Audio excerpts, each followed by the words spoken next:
Once, there was a lady named Yemi, who lived in an African village called Owo-Oke. In her village, people thought a woman was pretty if her waist was thin. The thinner her waist, the more guys thought she was pretty. When Yemi was a kid, she weighed like other girls her age. But as she got older, she started eating a lot and couldn't stop. She would eat all the food on her plate, and really fast, no matter how much there was. Her mother did not help matters.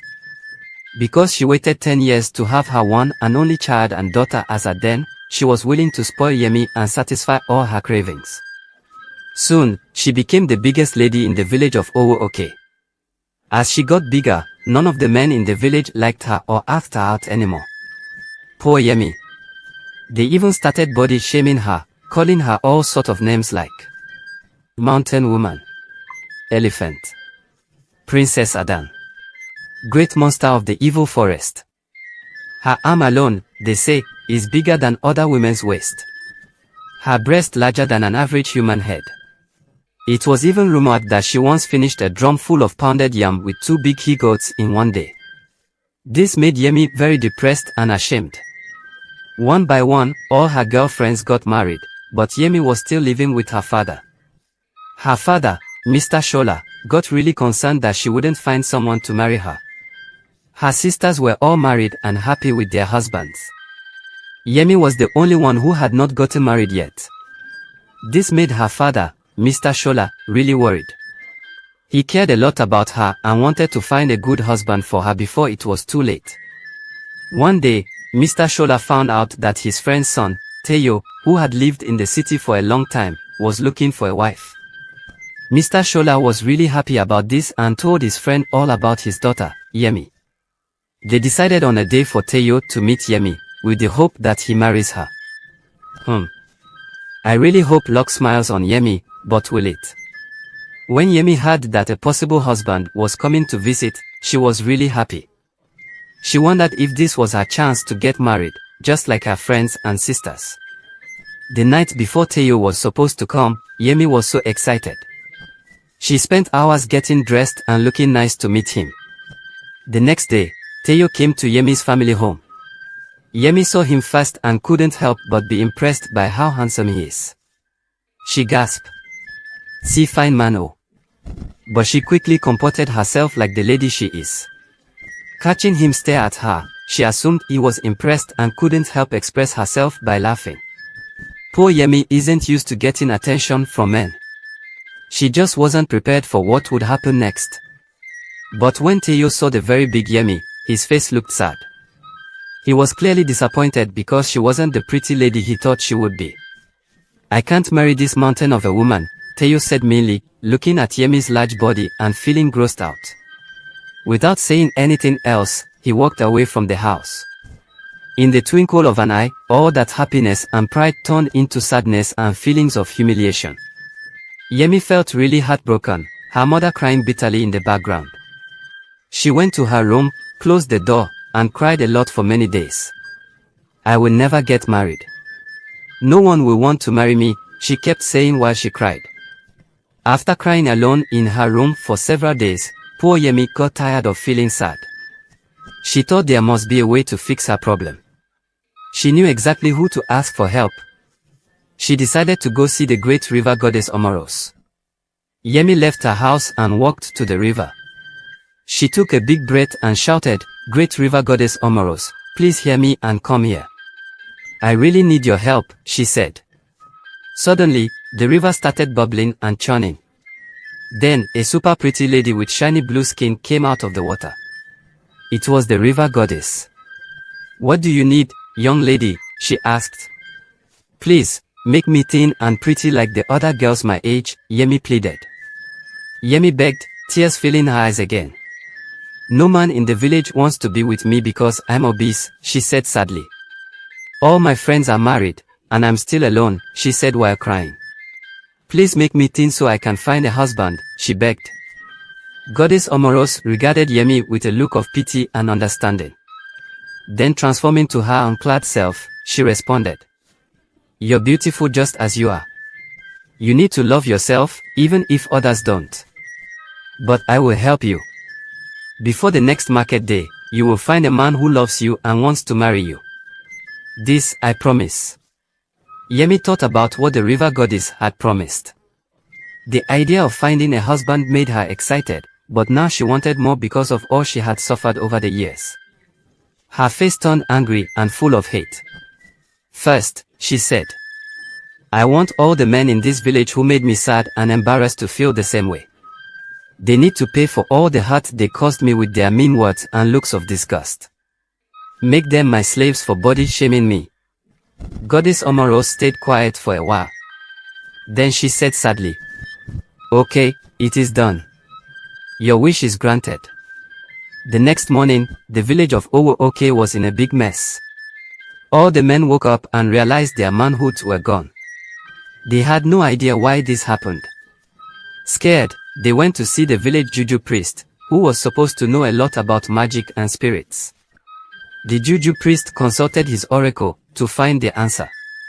He told the men that Yemi, the fat woman, took away their manhoods to get back at them for being mean to her. He said the only way to get them back was for each man to sleep with Yemi. Until then, they will stay like this, without their manhoods. A collective groan went through the crowd of men as they realized their fate. The juju priest's words were absolute. If they wanted to be made whole again, they would have to sleep with the fattest, most undesirable woman in the village. It was a devastating blow to their egos, but the men had no choice. One by one, they lined up outside Yemi's hut, waiting for their turn to sleep with the woman they had scorned and fat-shamed for so long. These men obviously messed with the wrong woman. Surprisingly, despite their initial repulsion, Yemi appeared instantly attractive to the men the moment they stepped into her hut to lay with her. The men would literally spend hours upon hours copulating with Yemi. Their manhood would become energetic and insatiable when with her, yet totally inactive and limp when they tried to lay with their wives or any other woman in the village. They were powerless against the hold Yemi had over them. For Yemi, it was a total bliss and vindication. This was everything she had always dreamed about, to be desired by every man, to be seen as the most beautiful and lusted after woman in the village, instead of a fat, undesirable one. The wives tried everything to get their husbands back, even threatening to leave them. But the husbands couldn't stop being under Yemi's spell. As you can see, some of these men were fat themselves but expected their women to live up to a standard they couldn't. After many days, the wives went to the juju priest, asking him to help break the spell and make their husbands normal again. They begged him to find a way to stop Yemi's magic, saying their families were falling apart. The juju priest felt sorry for the women, so he burned incense and talked to his mystical oracle. After a while, he finally said, I found a way to make your husbands normal again. The juju priest gave the wives a special pot with powerful magic inside. He told them to sprinkle the stuff around Yemi's hut, and she would fall asleep. Then he taught them a special counter-curse chant to say. It would break the spell on their husbands, making them desire other women, so they could love their wives like before. The wives clutched the pot in their hands like it was the most precious jewel in the world.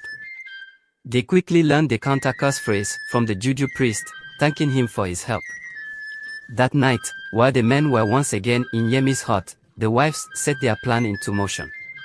Under the darkness, they crept into Yemi's compound silently. With steady hands, the wives carefully spread the white powder in the pot around Yemi's hut. Inside, Yemi lay in the center of the hut on a mat, deep asleep, surrounded by the slumbering body of their husbands and lover. Then quickly they chanted the ancient counter-curse phrase 3 times just as the juju priest had instructed. At first, nothing seemed to happen. But then the men woke up, shaking their heads as if waking from a trance. Their eyes went wide as they realized where they were and what they had been doing. My wife, forgive me, I did not mean to stray. Some dark power was controlling me. They started exclaiming as they rushed back to their respective wives' arms. The spell had indeed been broken. Word spread rapidly through the village of the curse being dissolved and Yemi's hold over the men destroyed. The husbands and wives rejoiced in being reunited again. As for Yemi, she awoke the next day feeling confused and dizzy, with no memory of the previous night's event. When she tried calling out to the men who had so eagerly satisfied her desire just a day ago, she was met with silence. The men had all returned to their wives, refusing to look even in Yemi's direction, now that her spell over them had been broken. Realizing that the magic she used to control the village men had been undone, Yemi knew she needed answers. She had to go back to the river and talk to the river goddess again. Yemi hurried through the village to the river. When she got there, she called out for the river goddess, "Great river goddess, please hear me and come here. I really need your help." But no matter how much she asked, the goddess didn't come. Yemi cried and waited by the river, but the goddess never showed up. Yemi didn't know why goddess Omoros has abandoned her. Was it because the curse was broken? Was she being punished for wanting all the men to like her instead of finding a husband? As time passed, Yemi realized the goddess would never talk to her again. Feeling very sad and disappointed, Yemi had to go back home without any help or hope of finding a husband. She realized too late that she should have just wished for a husband instead of making everyone like her with magic. Her desire for revenge and wanting more made her miss out on a real loving marriage. From then on, Yemi lived alone and sad in the village, without anyone to love her. She was born with both male and female organs. For when Ada was born, she bore a gift that filled her parents with fear. It began on a stormy night. Uche was about to give birth, and Iwuka, a midwife, was called to assist with the delivery. As the rain poured down, Iwuka stood by Uche's side, encouraging and assisting her to push her baby out. And as she pushed out her baby, Iwuka's eyes became wide with shock when the baby came out, as she beheld the miracle before her. "What is this?" Iwuka shouted. Uche's husband Gozie entered the room. He approached his wife and child, his hands trembling as he carried Ada's tiny form. "No one must know, please. I will give you one of my lands. Please, Iwuka, help us to keep this a secret, please." Iwuka knew their secret would be heavy to bear, but she agreed. They moved through their daily routines that day with a sense of unease and fear of the discovery. In the afternoon, Chika, Gozie's mother, arrived at their hut to congratulate them and carry her first grandchild. She was elated and excited, dancing and singing with joy. "Nnem, you have tried. You are a real woman. Thank you for giving us this beautiful bounty of joy," she praised her daughter-in-law while hugging her. Gozie's heart pounded with dread as he led his mother into the room where their baby Ada was sleeping. With trembling hands, he lifted the blanket to reveal their precious child. But as Chika's eyes fell upon Ada's unique form, her joyful expression melted into one of shock and disbelief. "Oginibuiha, what is this?" she gasped, her voice trembling with horror. "How could this be?" "Mother, Ada is different," Gozie told his mother. "She was born with both male and female organs. Maybe she was supposed to be a twin. I don't know, Mom. Please don't scream, it will attract neighbors. And I don't want anybody to know. I do not know what to do about this." Chika's hands fell to her head. "Oh dear God, my first grandchild. How could this be?" As Chika struggled to compose herself, she turned to Gozie with desperation. "We cannot tell anyone this, so if word gets out, the elders will demand a sacrifice to appease the gods, and Ada's life will be in danger. They might sacrifice Ada." Gozier's heart sunk hearing this from his mother. He nodded in silent agreement. He couldn't believe his current situation. It was like a movie before him. Meanwhile, in Uche's village, her mother Nneka was busy preparing for the traditional Omugwo ceremony to welcome Ada into the world. Little did she know of the problem that had befallen her daughter's family. When Uche's mother Nneka came to visit, her heart swelled with pride at the sight of her granddaughter. Uche showed her mother what Ada came to the world with, and she begged her mother to keep it a secret or the elders will sacrifice Adam. No one can know, Mama, please. Filled with understanding, she promised to do whatever it takes to protect her grandchild. On the other hand, Gozie, Ada's father, was desperate to ensure that the secret remained. He went to the midwife who helped to deliver Ada and gifted her a piece of land in exchange for her secrecy. No one will know, she assured Gozie as she collected the land.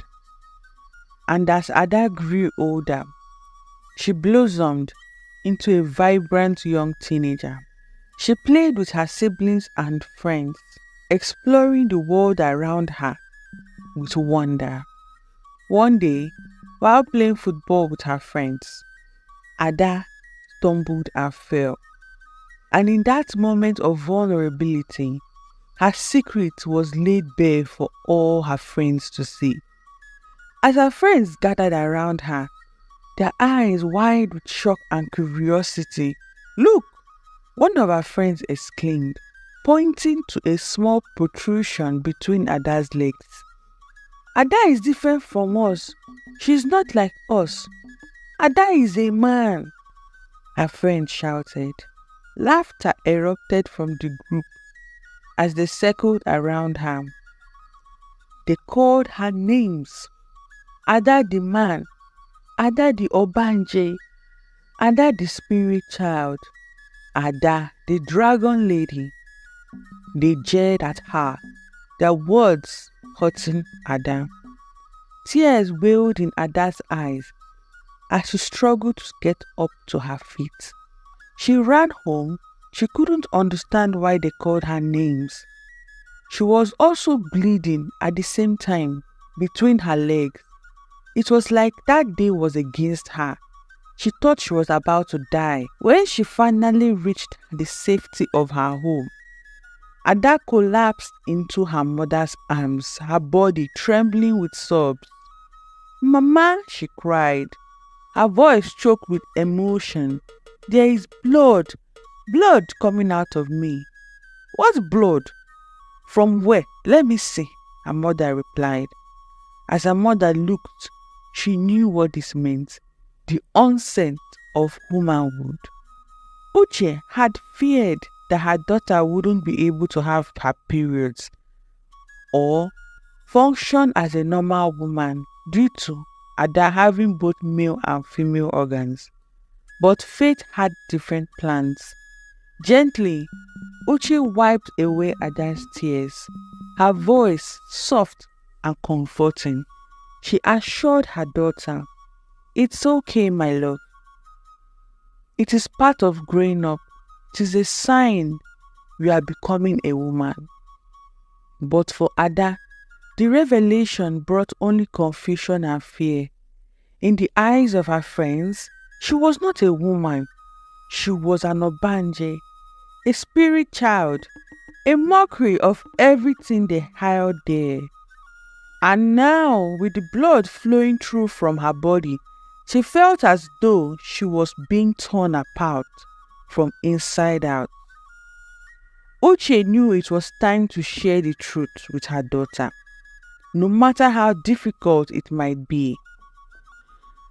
"Ada, my dear, Mama, you mean that I'm a man and at the same time I'm a woman? How is it possible? I thought all the ladies was like me. Uche's heart broke at her daughter's words. But Mama Ada continued, "You said my period came today. Does that mean I'm a woman?" "Yes, my dear. It's a sign from the gods that you are a woman, a beautiful and powerful woman, worthy of love and respect. Now that blood has come out, it means that your body is preparing for the possibility of bringing a new life, a baby into the world. It also means that you can bear a child." Ada listened intently to her mother's words. But Mama Ada whispered, "Why did it have to happen to me? Why do I have to be different?"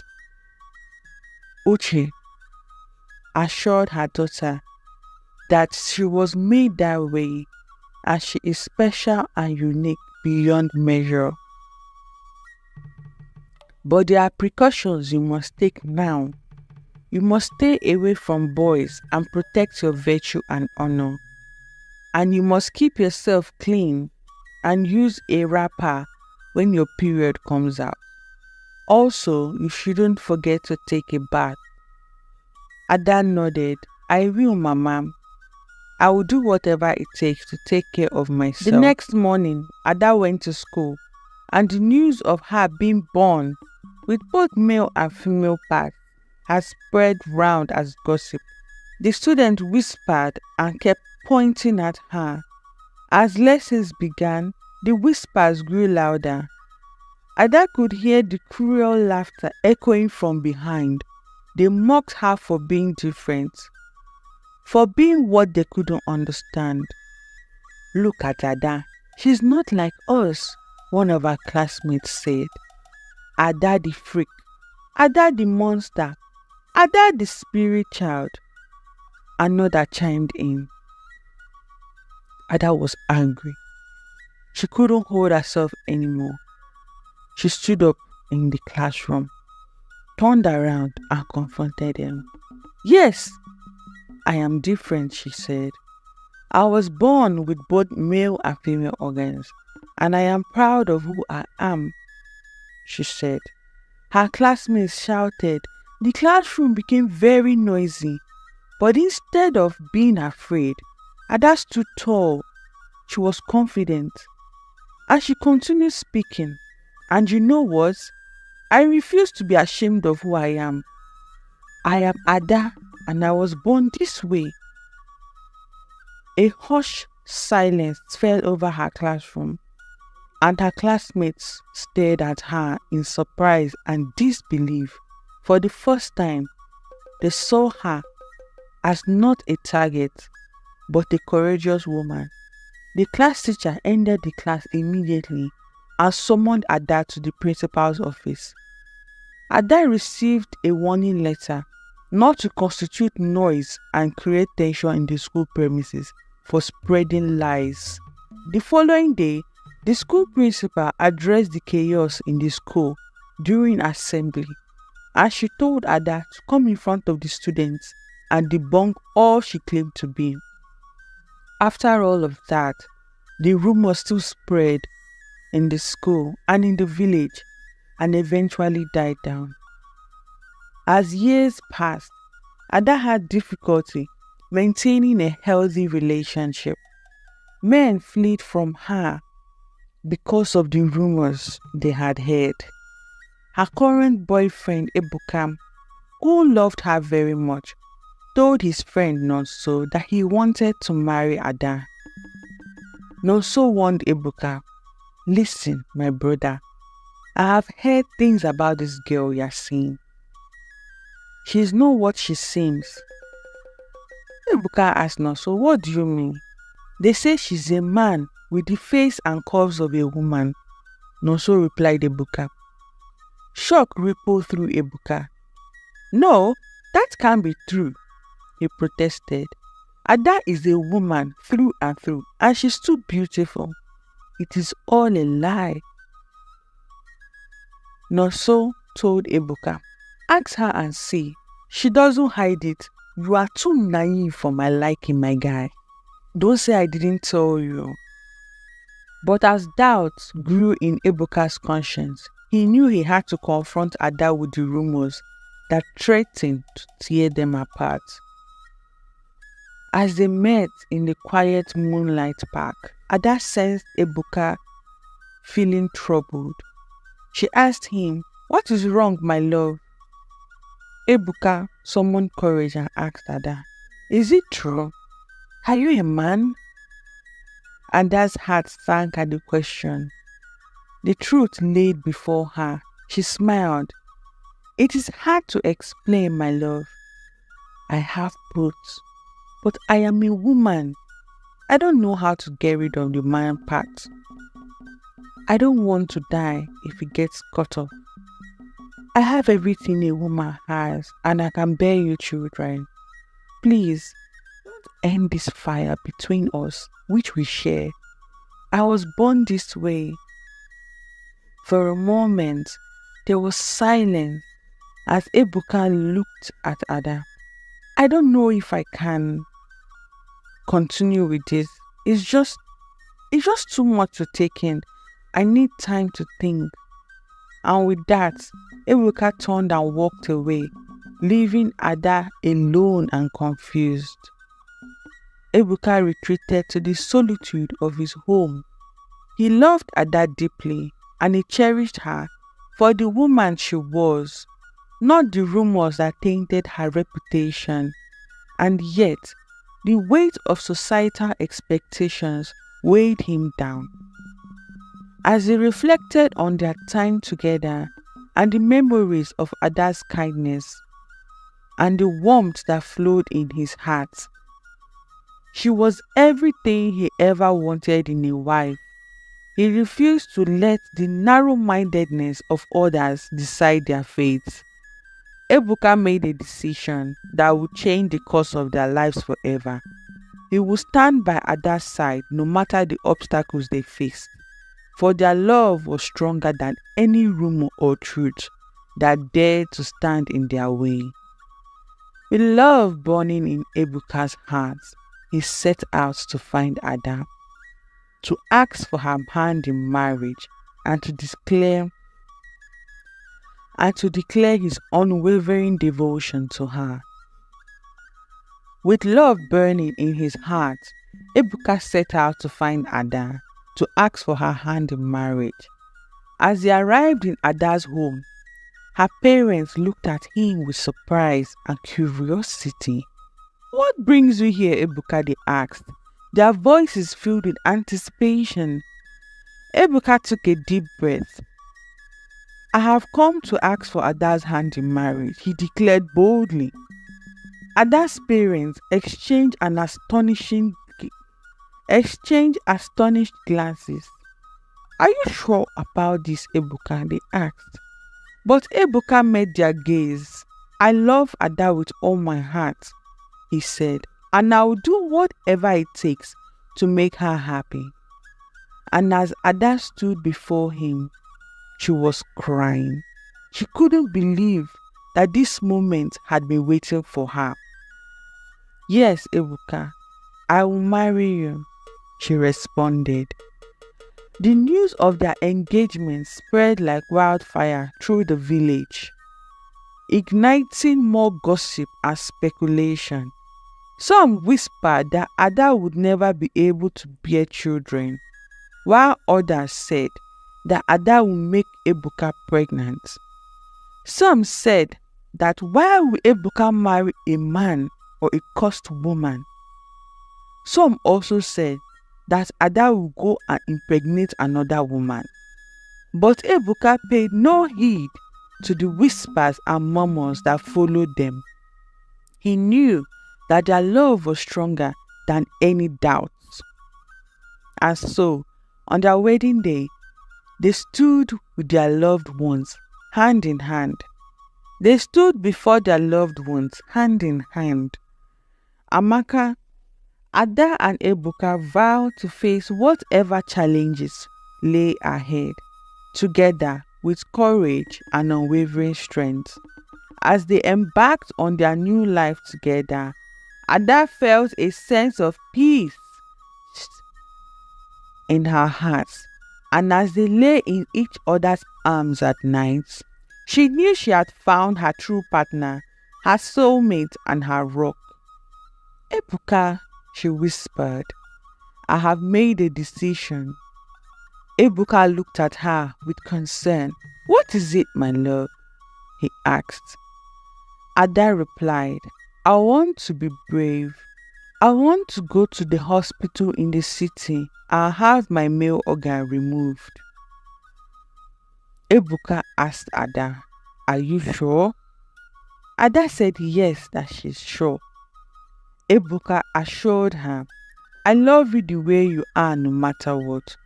I will be by your side each step of the way," he vowed.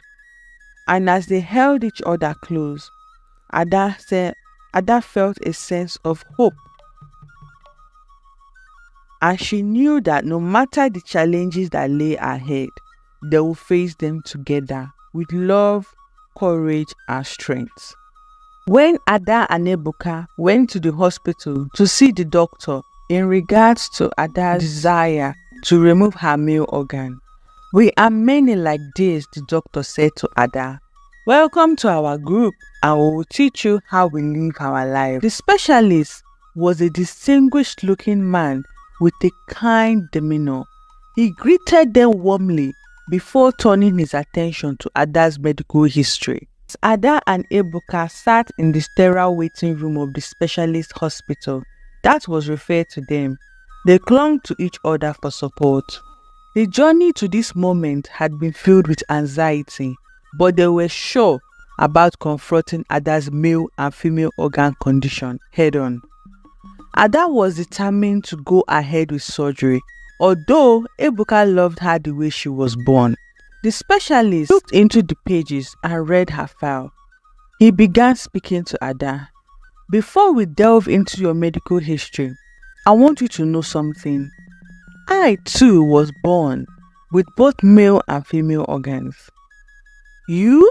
Ada whispered. She was in disbelief. She couldn't believe that the doctor had the same condition with her. Dr. Wankwo nodded, his expression tinged with empathy.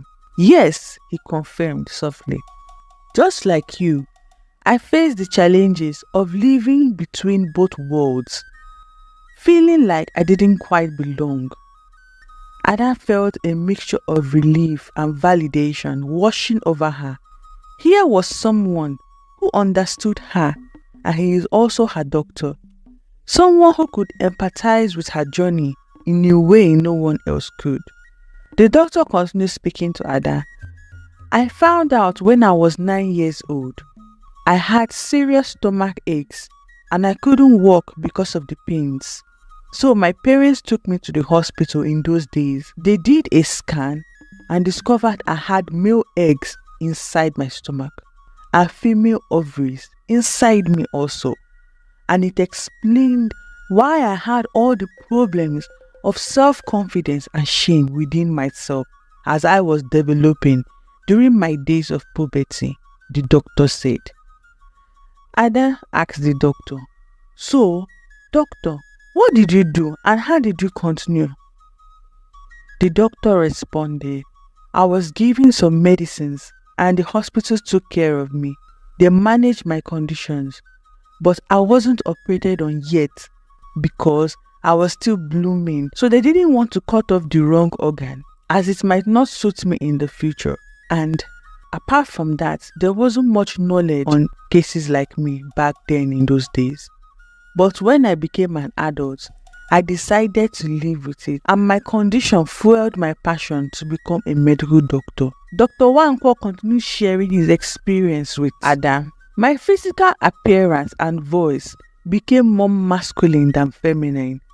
I decided to cut my hair and dress as a man, and eventually, as I grew into adulthood, I chose to embrace my identity as it was, and I decided that I wouldn't have surgery.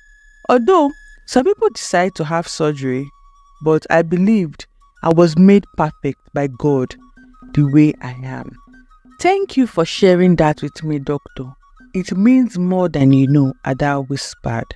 Now, the doctor continued, let's talk about your own medical history, Ada. His tone was very gentle and encouraging. Ada felt a lump form in her throat as she realized it was now her turn to make her life-changing decision. The doctor continued looking at another report that the nurse brought to his table. He told Ada, you seem fine, but from the test we ran, it shows that you are 3 weeks pregnant, Ada. Ada's breath caught in her throat as the words washed over her. Pregnant? She was in disbelief. The thought seemed unreal to her, like a distant dream she had never dared that would ever come true. Beside her, her husband was there, Ebuka. He was in shock. He reached out to hold his wife. Pregnant, he echoed. His voice was filled with disbelief and happiness. Finally, his wife would put an end to the strange idea of undergoing surgery. He couldn't wait to be a father. The doctor nodded. His expression was serious. Yes, Ada, you are pregnant. But there is something you need to understand, Ada. Undergoing a surgery now at this stage of your pregnancy to remove your male organ could pose risks to you and your unborn child. So Ada broke down into tears in the hospital. Her voice was trembling with sadness. I have always felt like I didn't belong, like I was living in someone else's body. Now that I'm about to take a great leap of change, I find out I'm pregnant. I am very happy, Ada told the doctor. Dr. Wanko listened attentively to everything she and the husband, Ebuka, told him, and he responded to them. It is not uncommon for people of our kind to feel that way, Ada. He reassured them. He told them that they were not alone and they are always welcome to their hospital and they should feel at home. The doctor guided Ada and introduced them to the nurse. The nurse introduced to them a support group, which was an organization that provided a safe space for them to share their experiences with other people who were like Ada. After some months, Ada gave birth to twins, a boy and a girl. She cradled them in their arms with a sense of overwhelming gratitude and love. She named her son Obinna, meaning father's heart, and her daughter she named Chidimma, signifying God is beautiful. Their names carried profound significance, a testament to the joy and blessings they brought into the life of Ada and Ebuka. Despite the challenges she faced and the uncertainty of her future, as Ada played with her children, she didn't want them to grow up and know that she had both male and female organs.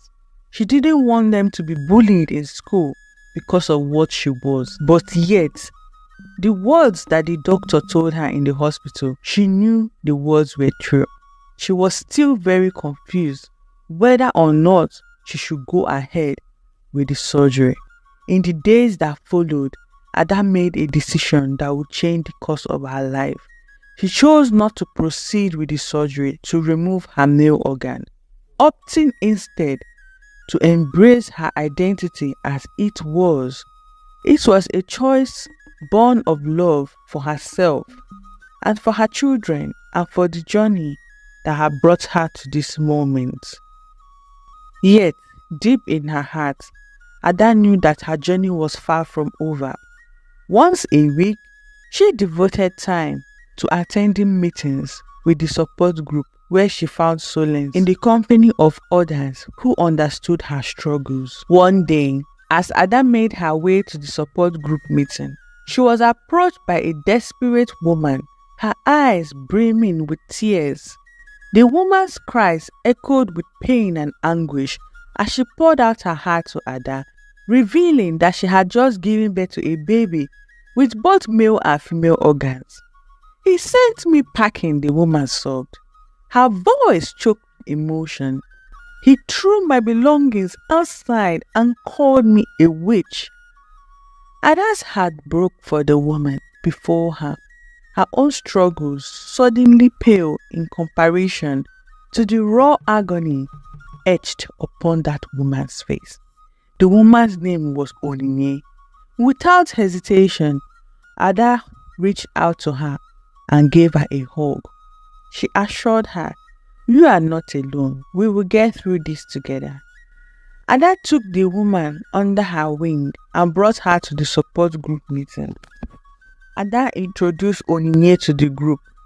Throughout the meeting, Ada and the other members of the support group listened attentively to the woman's story, offering words of comfort and encouragement as she shared her struggles and fears.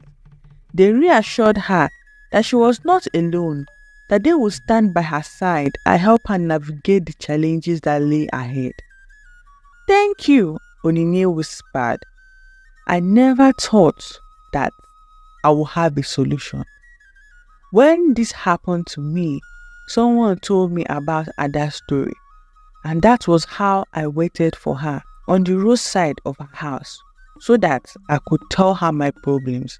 And I am so grateful to you all for welcoming into your group." Ada squeezed Onyinye's hand gently.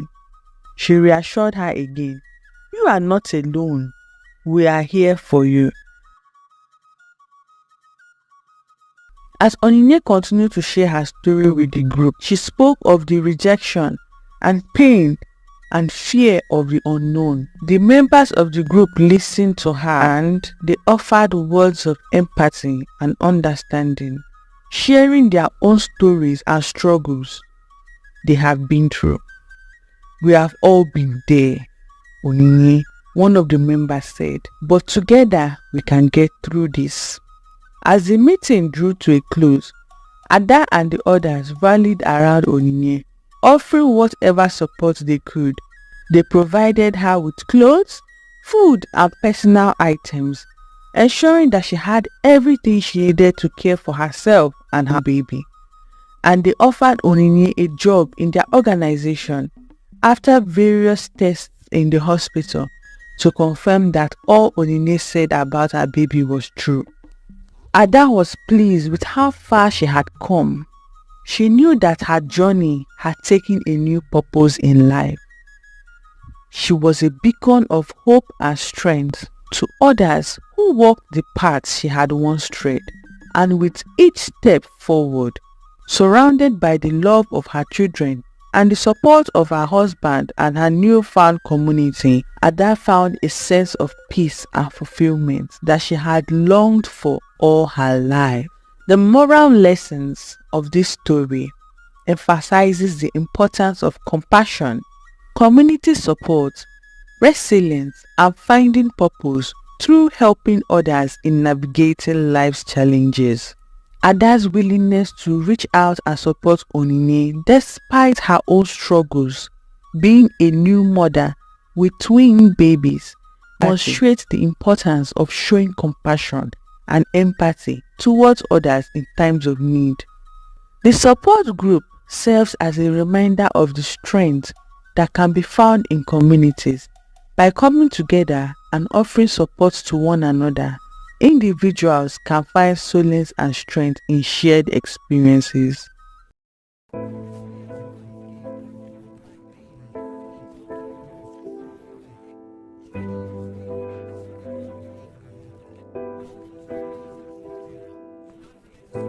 Many years ago, there was a small remote village in Nigeria called Udo. Villagers went about their days fetching water, tending farms, and caring for livestock while they whisper stories to each other about signs and old prophecies. One prophecy loomed large over Udo, that one day a special child would be born with the power to save the village from a great calamity. No one knew when or how such a prophecy might come to pass, but the villagers thought about the prophecy a lot, especially when times were scary. For Ajani and his wife Ngozi, the prophecy became extra meaningful the day Ngozi went into labor to have her baby. The couple had been trying to have a baby for many years without success. Ngozi finally being able to get pregnant and deliver the baby safely seemed like a miracle. When Ajani first held his new baby boy, Kelechi, he felt great joy. The baby had lots of black hair and cried loudly, making Ajani laugh happily. Finally, he had a son to carry on the family name and help work the fields when older. Ajani thanked the ancestors for this wonderful gift. In the first months, Kelechi seemed normal. He nursed strongly and grew bigger every day. But around 5 months old, Ajani noticed something strange. A tiny tail was growing above Kelechi's bottom. Ajani shook his head in disbelief, but over the next weeks the tail kept growing, finally reaching 3 inches long. Fear entered Ajani's heart. What could this mean? He had never seen anything like it. Ngozi was worried too, but hoped it was nothing serious. The tail did not hurt Kelechi or cause other problems. In every other way, he was a normal, healthy baby. By Kelechi's first birthday, the tail had grown to 9 inches long. It had fine black fur that matched his hair. Ajani and Ngozi could no longer hide or deny it, though they wanted to protect their son from harm or judgment.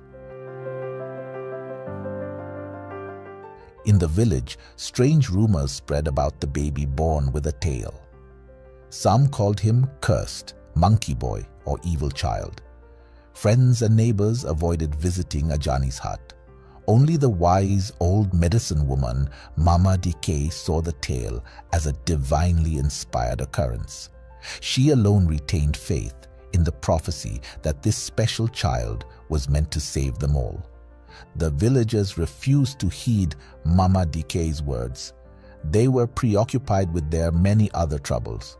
Raiding parties from the fierce bandit leader Ndidi and his men were terrorizing the village from time to time, stealing their livestock and grain and sometimes taking women in the village as captives. No one knows the hideout of these robbers, but it is believed that they reside deep in the jungle.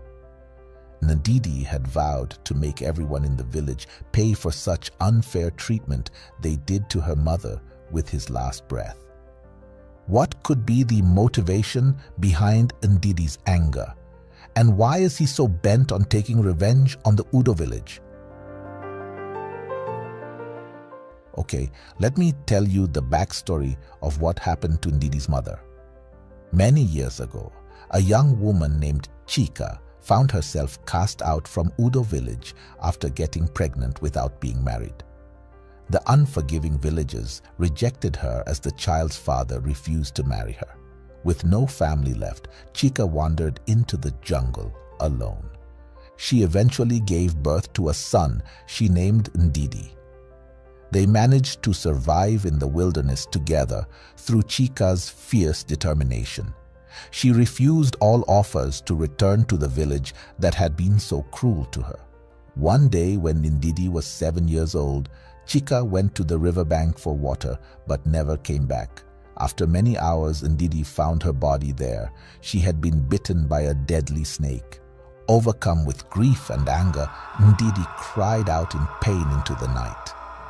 Ndidi was young at the time, but he remembered everything as if it happened yesterday. He swore revenge on the village that had sentenced his mother to die alone in the jungle. From that day on, hatred toward Udo grew inside him. As a teenager, Ndidi's anger and strength only increased. He wrestled alligators and roamed the jungle as if he owned it. When he was 18, he met a group of armed men passing through. Impressed by Ndidi's boldness, they asked him to join their bandit gang. Ndidi saw this as the perfect chance to get revenge. He quickly rose up the ranks with his bravery and skill in raids. When the old leader died over a fight, Ndidi took charge. Now, as the new leader, he could finally punish Udo village for their past wrongs. Ndidi planned random raids to terrorize, rob, and kidnap people from Udo. He enjoyed seeing fear in the villagers' eyes when his men attacked. Their suffering would be his long-awaited payback. After every raid, he hoped his mother's spirit rested more peacefully. Okay, back to the story. The people of Udo lived in fear of the next attack. Ajani and Ngozi focused on protecting young Kelechi from harm, while hoping someday the villagers would see past his tale to the good heart underneath. Kelechi grew up lonely and doubted if he could ever find acceptance, wondering about his unknown destiny because the villagers' fear and superstition only increased. By age 5, Kelechi's tail had grown to 2 feet long, strong and flexible like a monkey's. It twitched and waved behind him constantly, impossible now to hide. Kelechi was a gentle, quiet boy who did not understand why the other children shunned and taunted him. Their cruel words cut him deeply. One day, Kelechi saw the village boys and girls laughing and playing games outside their hut. But when he came out to join them with his tail happily swaying, they screamed and ran away. They threw stones, calling him evil and demon child. Kelechi retreated into the safety of his family's hut, tears streaming down his cheeks. His heart ached at the cruelty of the other children. He had only wanted to play with them, to feel normal and accepted for once. But their rejection cut deeply, confirming his worst fears that he would never belong in this village. Ngozi hugged her son as he cried. She petted his fuzzy tail to make him feel better. She hummed a lullaby that she used to sing to him when he was a baby. Kelechi held on tight to his mom. Her unconditional love for him made him feel safe. "Do not despair, my child," Ngozi said once his sobs had quieted. "Those children do not understand you as I do, but one day they will see your goodness and your worth." Kelechi looked up at her with watery eyes. "But why was I born this way, Mama? Why me?"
At the age of 15, the hardships of Udo village had moved from bad to worse, and they still blamed it on Kelechi.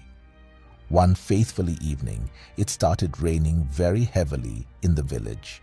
Huge raindrops poured down fast in an angry storm. The hard rain turned the dirt paths into flowing mud rivers. Strong wind blew through the roofs made of straw.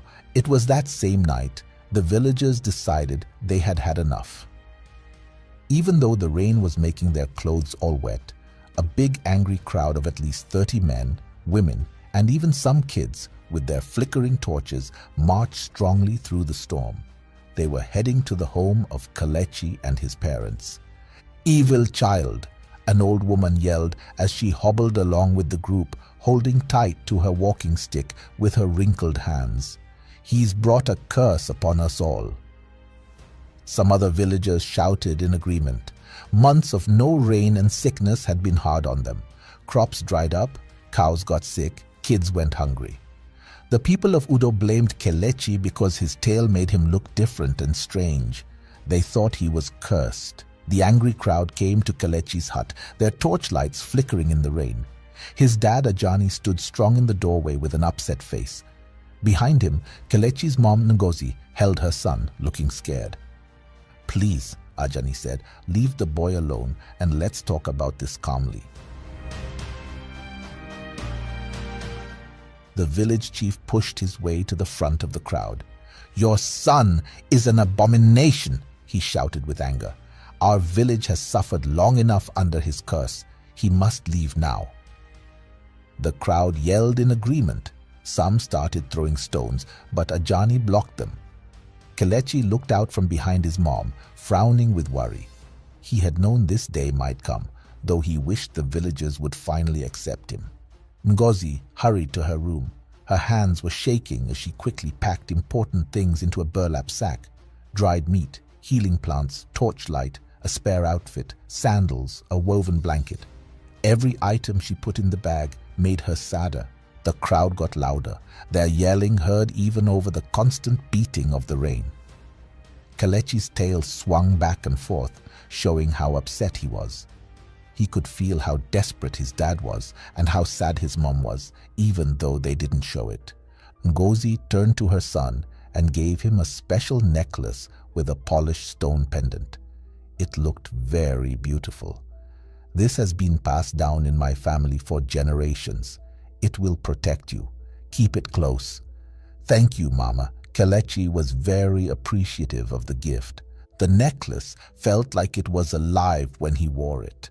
A quiet promise to look after him when her mother wasn't there. They shared one last, desperate embrace. "Go, my son," she whispered with a sad voice, tears mingling with the rain on her cheeks. "You must survive tonight. Never forget that you are good, no matter what they say.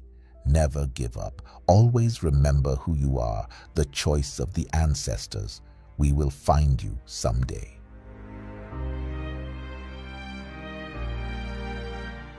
Before Kelechi would reply with any more words, Ajani was pushed out of the way as the angry villagers rushed into the hut. There were too many villagers for Ajani to stop. Their anger pushed them forward. They broke down the door. Rough hands grabbed Kelechi and pulled him outside into the storm. Ngozi screamed and tried to fight against Ajani as he held her back. The village chief looked at Kelechi for a moment and seemed a little ashamed. But then his face got hard and determined again. "Go," he commanded, pointing to the dark jungle behind the village. "That is where you belong. Do not return, or you will be stoned." The villagers yelled happily as Kelechi was pushed down the muddy road. He looked back once at his parents and gave a little brave smile. Tears blurred Kelechi's vision as he stumbled into the rain-soaked night. Mama Decay stood away from the crowd. She looked very upset and pained. "This is madness. You will regret this," she warned them, pointing her shaking finger at their angry faces. "The boy is not what is causing our problems. For so many months we had no rain, but now it is raining, and instead of thanking the gods for the rain, you are being mean to this poor boy." Mama Decay said this shaking her head in sadness. She made it clear she never approved of their actions, but the villagers gave deaf ears to the wise sayings of Mama Decay. Kelechi was very frightened and tensed as he ran into the jungle, a destiny he never chose for himself. Kelechi ran without looking back, the mud slick beneath his bare feet as he navigated through familiar paths now made strange by betrayal.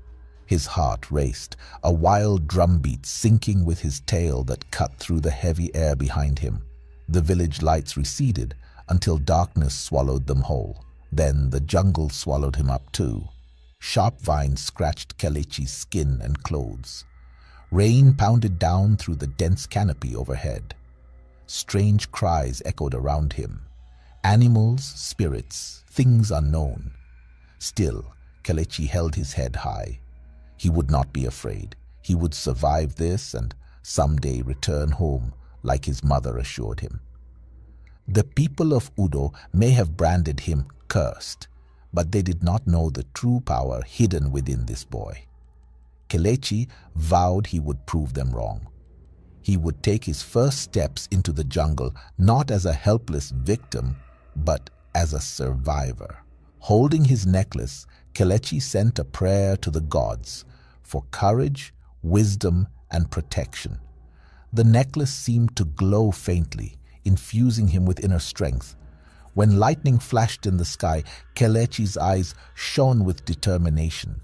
With his necklace and his parents' prayers to guide him, he would make it through this exile. Now he was in the unknown jungle, where those like him belonged. Kelechi held the pendant, comforted by its warmth. He would make it through this night like his mom said, and one day he would go back home. With a cry, Kelechi sprinted into the shadows of the trees. He ran until his legs burned and his lungs screamed for air. Finally, he collapsed beneath a rocky overhang, breathing hard. Suddenly, he heard a faint voice calling his name. "Kelechi, Kelechi, wake up! Kelechi, Kelechi, wake up!" He opened his eyes slowly. He blinked a few times as the sun's rays peeked through the trees above. For a moment, he felt confused and didn't know his location or how long he had been there. His mind flashed back to the last thing he could recall, falling to the ground, totally drained, in the middle of the wild forest during a heavy downpour. This happened after his people forced him out of his village. Kelechi's eyesight slowly came into focus as he found himself resting on a mat made of woven grass in a little open space in the woods. Just a few steps away, a small flame flickered and crackled, sending wisps of smoke into the moist air. Beside the fire, an elderly man sat cross-legged. He had a beard and hair as white as snow. He was tending the flames with a stick, but he looked up when he noticed Kelechi staring at him. "Ah, you're finally awake," the old man said, his voice raspy but kind. "You've had quite an ordeal, haven't you?" With a groan of pain, Kelechi lifted himself up from the ground. His muscles felt sore and stiff. "Where am I?" he asked warily. "Who are you? What is this place?" The old man smiled, eyes twinkling. So many questions. "Fear not, all will be answered in time," said the old man. "My name is Uzoma. I found you passed out and brought you to my hut to recover." He pointed at a small straw hut that could be barely seen through the trees. Uzoma smiled and handed Kelechi some food. "You must be wondering why I brought you here." Kelechi looked at him with a puzzled expression. "Yes, I am. What's your reason?" "I couldn't let you die, of course," Uzoma said with a laugh. "Here, eat this. It will help you regain your energy." He passed a wooden dish to Kelechi that had a tasty soup in it. Kelechi took it with doubt, but then he ate it all up very fast. When he finished the soup, he felt more alive and less tired. I appreciate your kindness, he said gratefully, returning the bowl. You have done me a great favor. However, I must go now. My family must be worried. Uzoma shook his head. I'm afraid you won't be going anywhere tonight. The jungle is dangerous after dark. You must rest here until morning. His tone left no room for argument. Uzoma's offer of shelter made Kelechi nervous. He agreed with the old man that he couldn't survive the jungle by himself in the dark, but he didn't trust him either. However, he had no other option than to stay with him. Uzoma broke the silence after a while. The fire was the only thing making noise, crackling softly. Kelechi, you have a great destiny ahead of you, he said solemnly. Your tale marks you as someone special. You have an important purpose. You are not the cursed boy from Udo. Never! Kelechi gasped in shock. How did this stranger know his name, or about his tale, or where he was coming from? He glanced down self-consciously at the long dark tail curled around his waist. Uzoma seemed to read his thoughts. All will become clear with time. For now, just know that I am here to guide you, Kelechi. The ancestors have sent me to help you understand your purpose and power. A strange sensation washed over Kelechi, and suddenly vivid images flickered before his eyes, or perhaps it was a vision granted by the ancestors. He found himself transported back to the day of his birth, witnessing his mother Ngozi cradling him as an infant, her fingers tracing the soft fur of his newborn tail. Ajani stood beside them, his expression a mix of pride and concern. The scene shifted, and Kelechi saw Mama Decay, the village elder, approach his parents' hut. This child is blessed by the ancestors, she proclaimed, her voice resonating with ancient wisdom. He bears a sacred mark, a sign that he is the one foretold in the prophecy, the one destined to save our village from a great calamity. Kelechi's parents looked at each other in confusion, but Mama Decay didn't let that stop her. Treat him well, for his path will be difficult, but his purpose is true. When the time comes, a guide will appear to set him on his journey. As the vision faded, Uzoma's words echoed deeper within Kelechi's mind. The old man was the guide Mama Decay had spoken of, sent to unlock the potential within Kelechi and prepare him for his foretold destiny. Uzoma revealed glimpses of a great destiny ahead for Kelechi, one that would save his village. Oh, so the people of Udo believed they were condemning you to a miserable fate, but they were wrong. They have brought you to the right place, where you will discover more about yourself and your destiny. You should get some rest, Uzoma said. He settled on his own mat and closed his eyes. Kelechi lay back slowly, watching the flickering fire flames and listening to the sounds of the jungle night. He had more questions than ever. His curiosity was unsatisfied, but his exhaustion overcame him. Soon he slipped into a deep, dreamless sleep. Kelechi woke up to find the mysterious old man gone. There was no sign of him, except for a cryptic note. It is time. You will know what to do. Kelechi rubbed his eyes in disbelief. He was still in the jungle with his burlap sack and a full stomach, but his mind was full of questions. Was it a vision? He had heard of ancestors speaking through dreams, but he had never experienced it himself. He felt alone and confused. As he sat beside his small fire, memories returned in flashes. The angry village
that had kept him alive out here.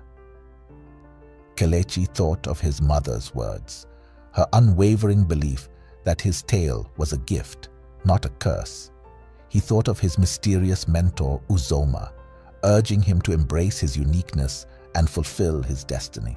Slowly, Kelechi's fingers uncurled from around his tail.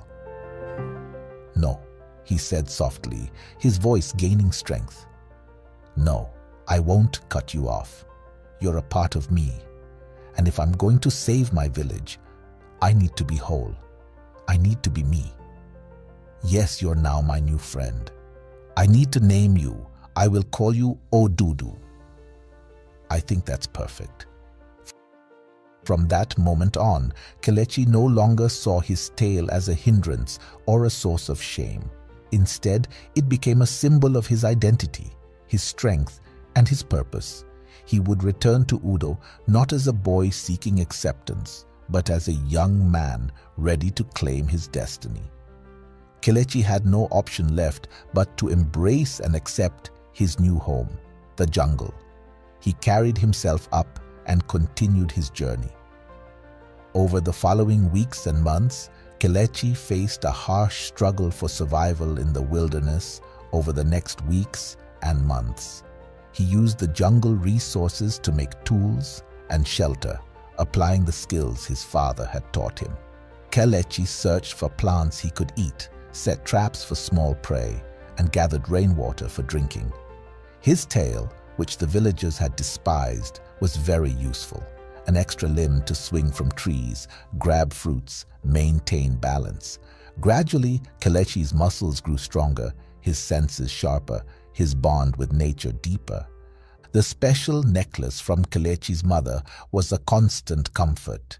Whenever danger drew close, a hungry predator or violent storm, the stone pendant would glow faintly, pulse with soothing energy, giving Kelechi the strength to endure.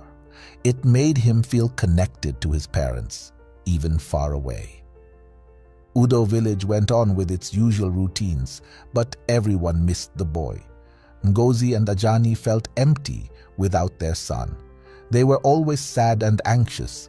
Every night, Ngozi sobbed in Ajani's embrace until she fell asleep.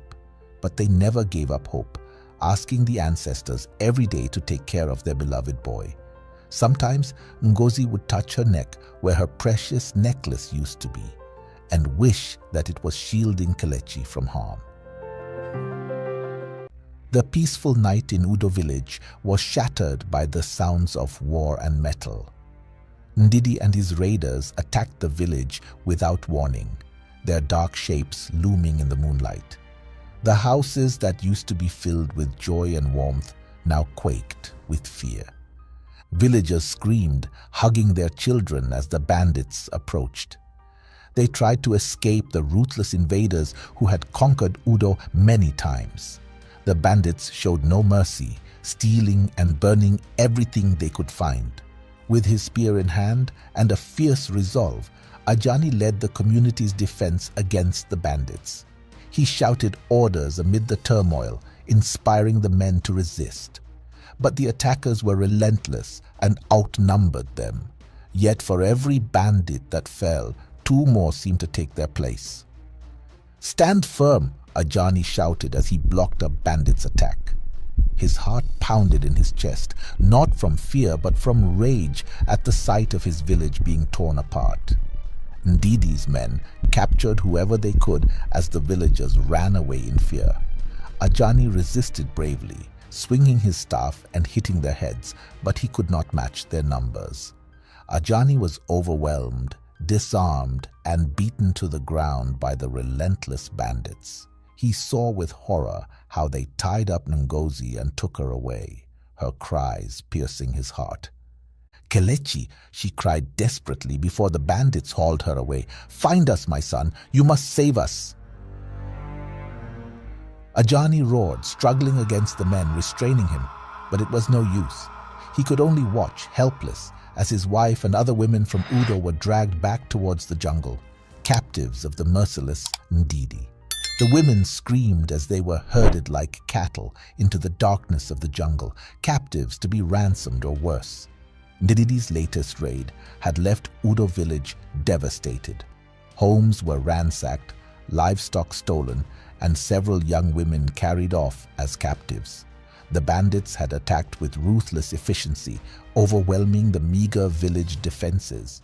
As the sun rose over Udo village, the scene was one of sadness and ruin. Charred buildings stood like solemn guards, overlooking people filled with deep distress. Husbands and fathers cried openly for their lost wives and daughters. Mothers held their remaining children tightly, gripped by intense fear. Families of the kidnapped women gathered at Chief Okenwa's hut, weeping. With sorrow and anger written on their faces, they pleaded for action, asked for hope, something to overcome the helplessness that had surrounded them. With a hollow and uncertain look in his eyes, Chief Okenwa faced his people. He hid his despair and spoke with feigned confidence. "We will get our loved ones back," he vowed. "I assure you that we will strengthen our defenses and prevent this from ever happening again." Whispers spread among the crowd. Some voiced doubts while others held desperately to his words. Inside, Okenwa felt a pang of despair. He knew promises were empty and had no backing.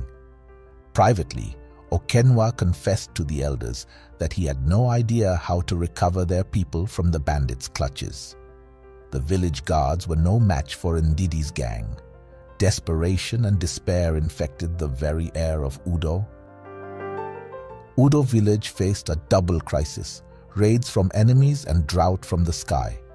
Ever since Kelechi was exiled, Udo village had not received a single drop of rain. The crops dried up, the cattle wasted away, and a silent plague infected both the young and the old. As the elders argued heatedly in the council meetings, they struggled to find any viable solutions. The chief's forehead was creased with worry. A silent guilt haunted every discussion. "Perhaps we made a mistake," one elder finally whispered softly.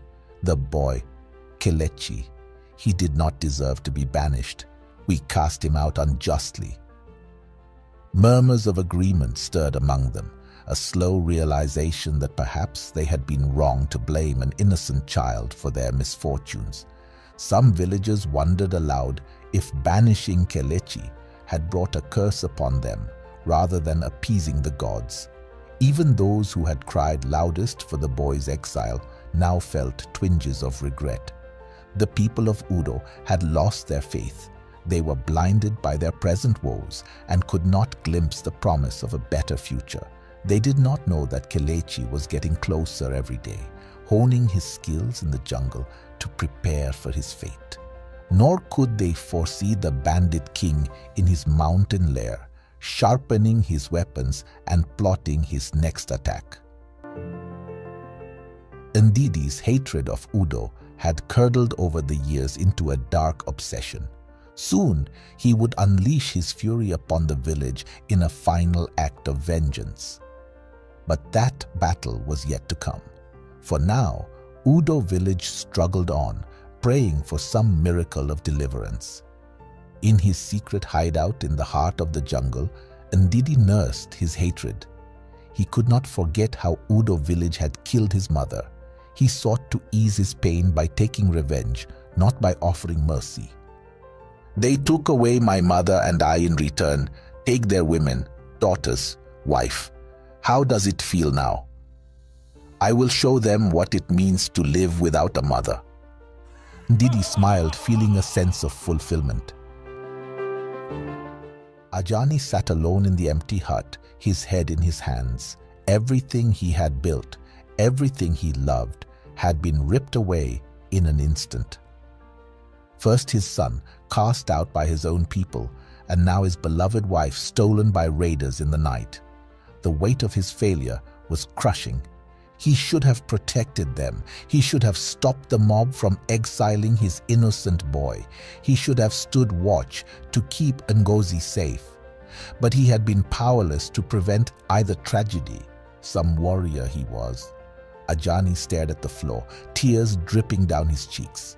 His family was shattered, and he didn't know how to begin picking up the pieces. he felt an intense anger burning inside him. He needed to act quickly. In the jungle, Kelechi shot upright, clutching the pendant around his neck. It pulsed with energy, filling his mind with visions of his mother's frightened face. His heart clenched. Somehow he knew his village was in trouble once more. Leaping to his feet, Kelechi raced through the trees, following an instinctive pull. He had to get back to Udo, back to his family. They needed him now more than ever. Even though he felt strongly that he should do something, uncertainty ate at him, murmuring that he was not prepared yet to confront the fate that called him. In the jungle, Ndidi and his bandits celebrated their recent raid with loud laughter. They drank the beer they had stolen and warmed themselves by a roaring fire, their faces flushed with drunkenness. Ndidi sat on a makeshift throne of vines and bamboo, listening to his followers boast about the night's spoils. Trapped in a bamboo cage, Ngozi and the other women listened to their captors' laughter and drunken talk outside.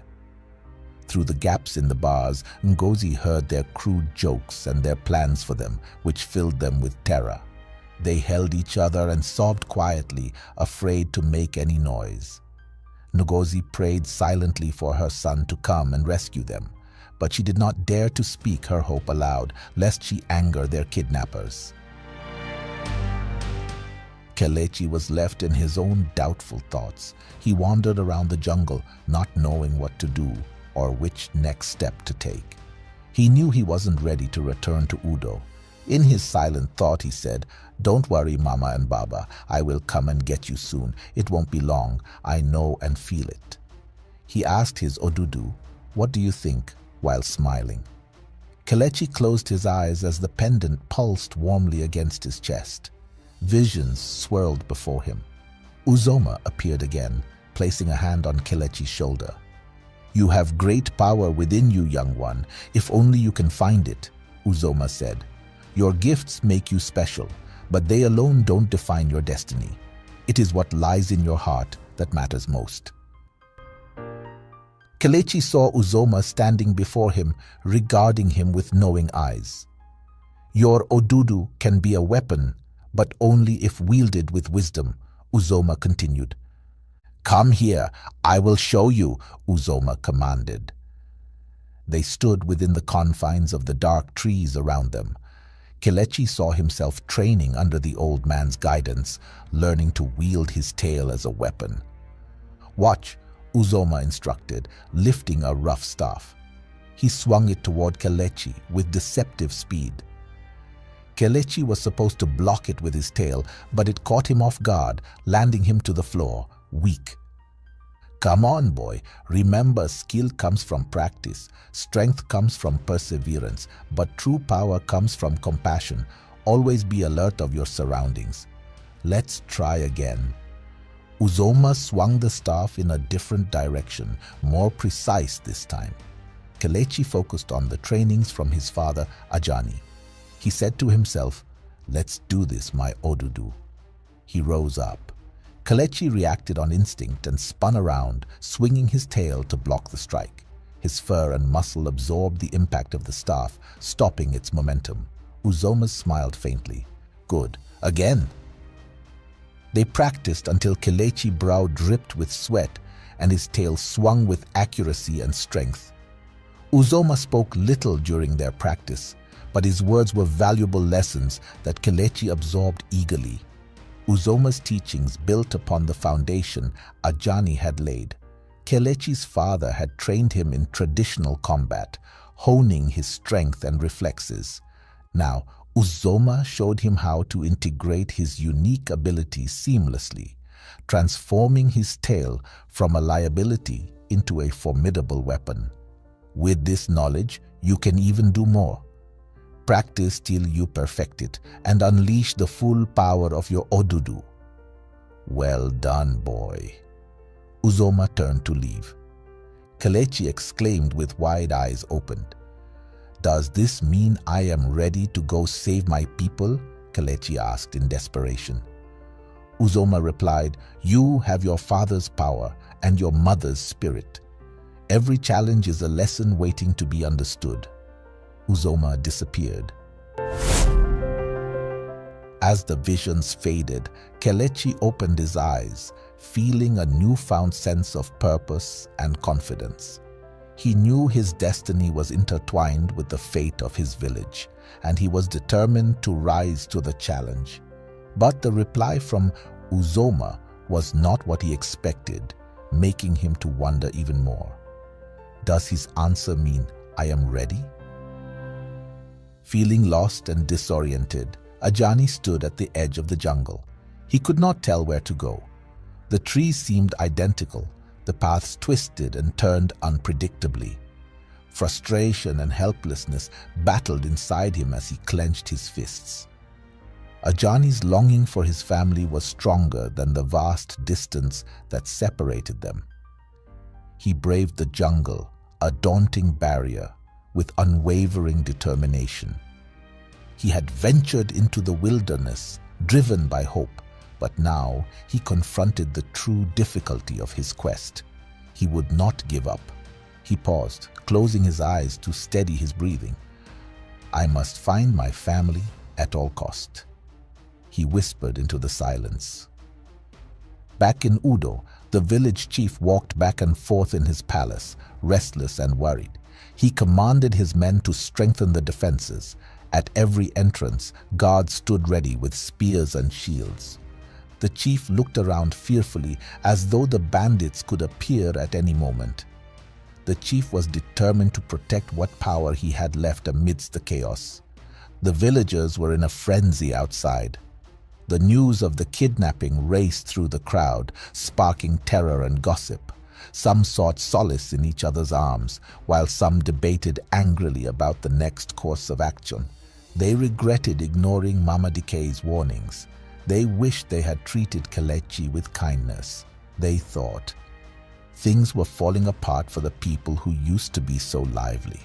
They had been through a lot of bad stuff lately, and it was taking a toll on their bonds. They wished with all their hearts that someone brave and strong would show up and help them out of this mess. Kelechi felt at home in the jungle, where he enjoyed its music and its creatures. He was alone, but he did not mind. He did not have to face the mean villagers who blamed him for everything.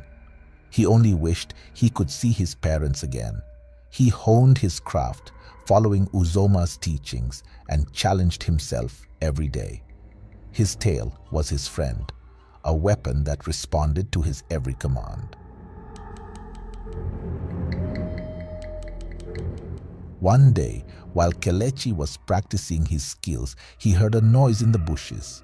A strange animal ran past him with a frantic speed. Out of curiosity, Kelechi felt a surge of interest and chased after it. The animal led him further into parts of the forest he hadn't seen much of before. It moved so rapidly that it pushed Kelechi to his limits as he tried to keep up. He followed an irresistible urge deeper into the jungle, where the dense foliage blocked out most of the sun. Ahead, he saw a glimmer of light breaking through the dimness, a flickering flame in the far-off clearing, but he had lost track of the animal.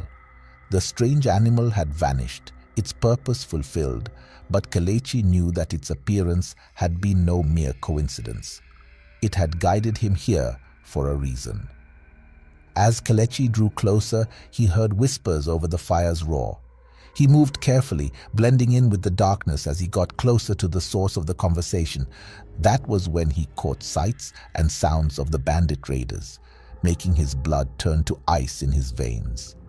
Ndidi and his men, the very same villains that had tormented his village for years.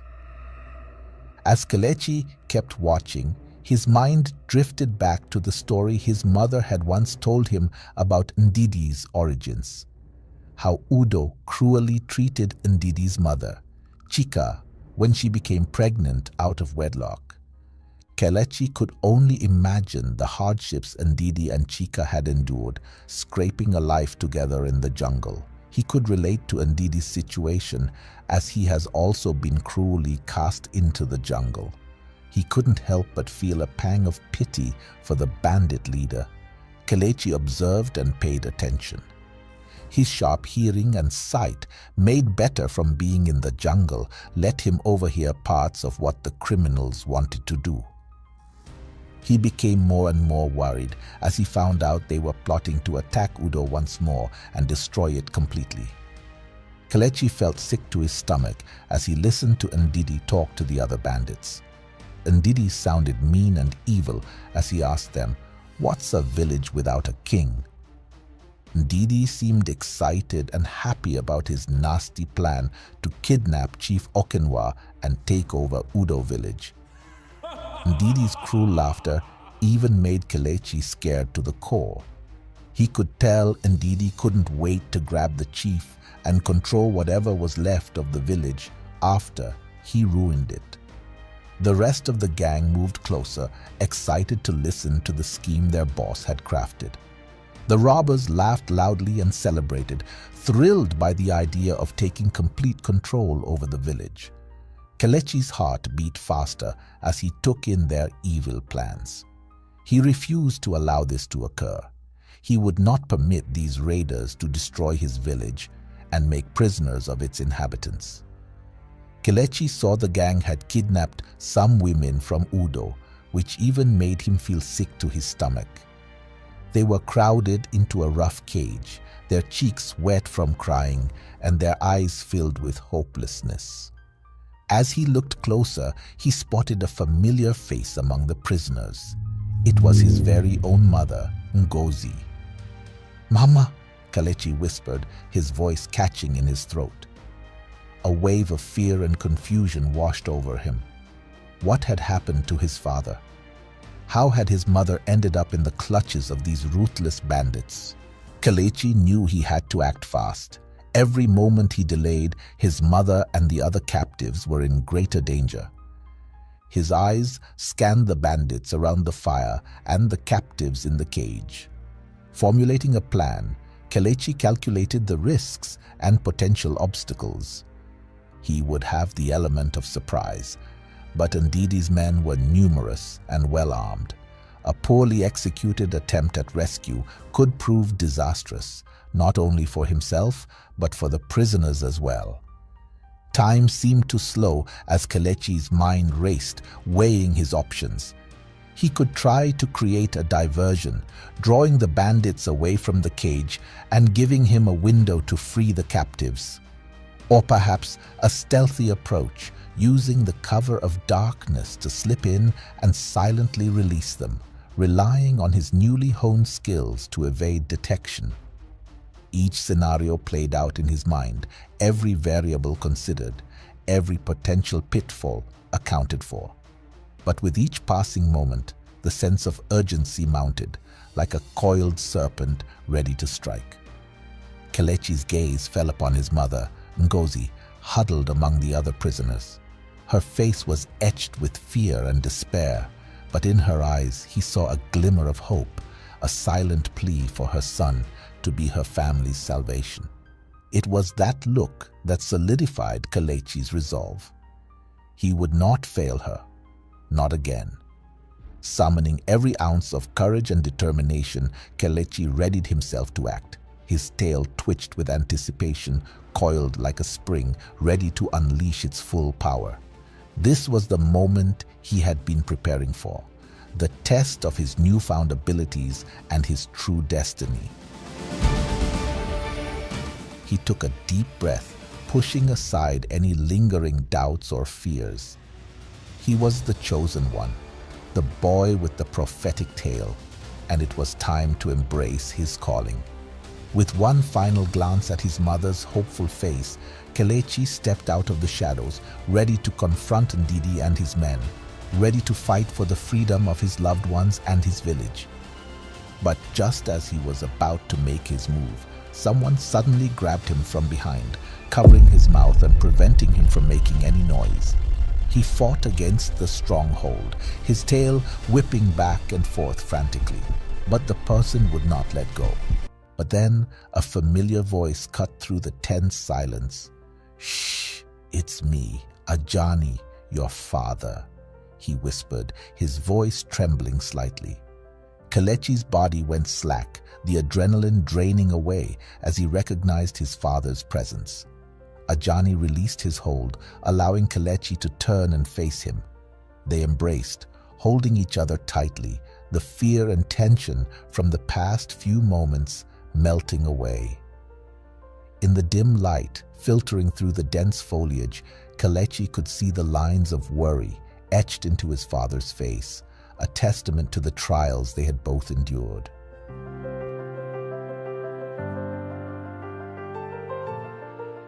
"Baba, what are you doing here?" Kelechi asked, in a whisper to avoid detection. Ajani's eyes darted to the bandit camp before settling back on his son. "I was at the entrance of the jungle, trying to find a way out when I heard the commotion. I followed the sounds and stumbled upon their hideout. I overheard their vile plans just before I saw you, about to confront them alone. I held you back from attacking at that pivotal moment because I knew it could turn out disastrous." "Father, I'm so glad to see you," Kelechi said, his voice thick with emotion. Ajani pulled back slightly, looking into his son's eyes. "I'm glad to see you too, son," he replied, his voice gruff but filled with love. "But we don't have time. We need to act fast." Kelechi's heart swelled with a mixture of gratitude and determination. "We have to stop them, father. They plan to capture Chief Okenwa and destroy Udo village. We can't let that happen." Ajani nodded, his jaw set with resolve. "I know, son, but we must be cautious. Rushing in without a plan could spell disaster for us and the captives." Kelechi felt the pressure mounting as he realized the gravity of their situation. Just a stone's throw away, his mother and the village women were in peril. Every part of him screamed to jump into action, to tap into his inner strength and protect his loved ones. But his father's steady presence tempered his impulsiveness. Ajani's years of wisdom and experience as a warrior shone through, even in this dire moment. Kelechi knew he had to trust in his father's guidance, just as he had to trust in his own abilities. "What do we do, father?" Kelechi asked, his voice trembling slightly. Ajani placed a reassuring hand on his son's shoulder, his grip firm and comforting. "We'll need to work together, Kelechi. Now, my brave son, let me ask you, what is your plan?" Ajani asked. "I'm going to distract the bandits," Kelechi explained, his voice steady despite the weight of his words. "While I keep them occupied, you need to make your way to the cage and rescue Mama and the other captives." Ajani opened his mouth to protest, but Kelechi cut him off, his eyes blazing with resolve. "No matter what happens, Baba, don't come looking for me. It's too risky. Focus on getting the captives to safety, to the hideout where they can't be found." Kelechi placed a hand on his father's shoulder, his grip firm and reassuring.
The father and son parted ways, each determined to play their role in saving their loved ones and protecting Udo village from the impending danger.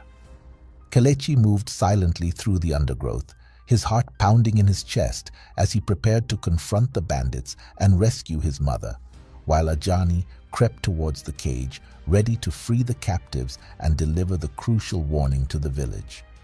His tail twitched with anticipation, the power within him humming like a coiled spring. He knew that this was the moment he had been training for, the chance to prove himself and protect those he loved. With a silent prayer to the ancestors, Kelechi stepped out from the cover of the foliage, ready to face the bandits head-on. The time for hiding was over. Now it was time to fight. Drawing upon the skills he had honed during his time in the jungle and guided by Uzoma's teachings, Kelechi began to create a series of clever distractions.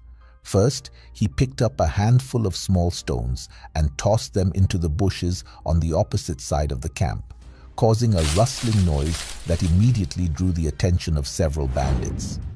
As they moved to investigate, Kelechi darted to another location, snapping twigs and shaking branches to create the illusion of movement. The bandits, now on high alert, began to shout and point in different directions, their confusion growing with each new disturbance. Kelechi used their disorientation to his advantage, moving silently from one spot to another, always staying just out of sight. He sets small fires away from the captives, uses his tail to mimic animal noises, creating more confusion and panic amongst the bandits. Meanwhile, Ajani crept quietly towards the bamboo cage, his heart racing as he drew closer to his captive wife and the other women. With each step, he fought the urge to rush forward, knowing that any sudden movement could alert the bandits to his presence. As he reached the cage, Ajani carefully began to untie the bindings that held the door shut. His fingers worked deftly, years of experience guiding his movements. The women inside, seeing their chance at freedom, remained silent, their eyes wide with a mixture of fear and hope. Finally, the last knot came loose, and Ajani gently swung the door open. He gestured for the women to exit quickly and quietly, his eyes scanning the surroundings for any sign of trouble. Ngozi emerged from the cage, her face streaked with tears of relief. When she saw her husband standing before her, she nearly cried out in joy, but Ajani placed a finger to his lips, urging her to remain silent. As the other women filed out of the cage, Ngozi embraced Ajani, her body trembling with emotion. "Ajani, my love," she whispered, her voice barely audible. "You came for us." Ajani held her tightly, his own eyes brimming with tears. "I will always come for you, Ngozi," he murmured. "Always." Suddenly, Ngozi pulled back, her eyes searching Ajani's face. "Our son, Kelechi," she asked urgently, her voice tinged with worry. "Have you seen him? Is he safe?" Ajani hesitated for a moment, his heart heavy with the knowledge of the dangerous task their son had undertaken. He knew he couldn't lie to his wife, but he also didn't want to add to her fears. "He is nearby," Ajani assured her, though he withheld the full truth of Kelechi's perilous distraction tactic. "We must hurry now. Kelechi is creating a diversion for us to escape." Ngozi nodded, understanding flashing in her eyes as she rallied the other captives to follow Ajani. She took one last glance around the campsite, hoping for a glimpse of her son, but trusting in his strength and in the wisdom passed down by Uzoma that now guided him through this dangerous ruse. Kelechi hid in the shadows, his body coiled with tension as he awaited the approaching bandits. His keen senses, honed by his time in the jungle, alerted him to their presence long before they came into view.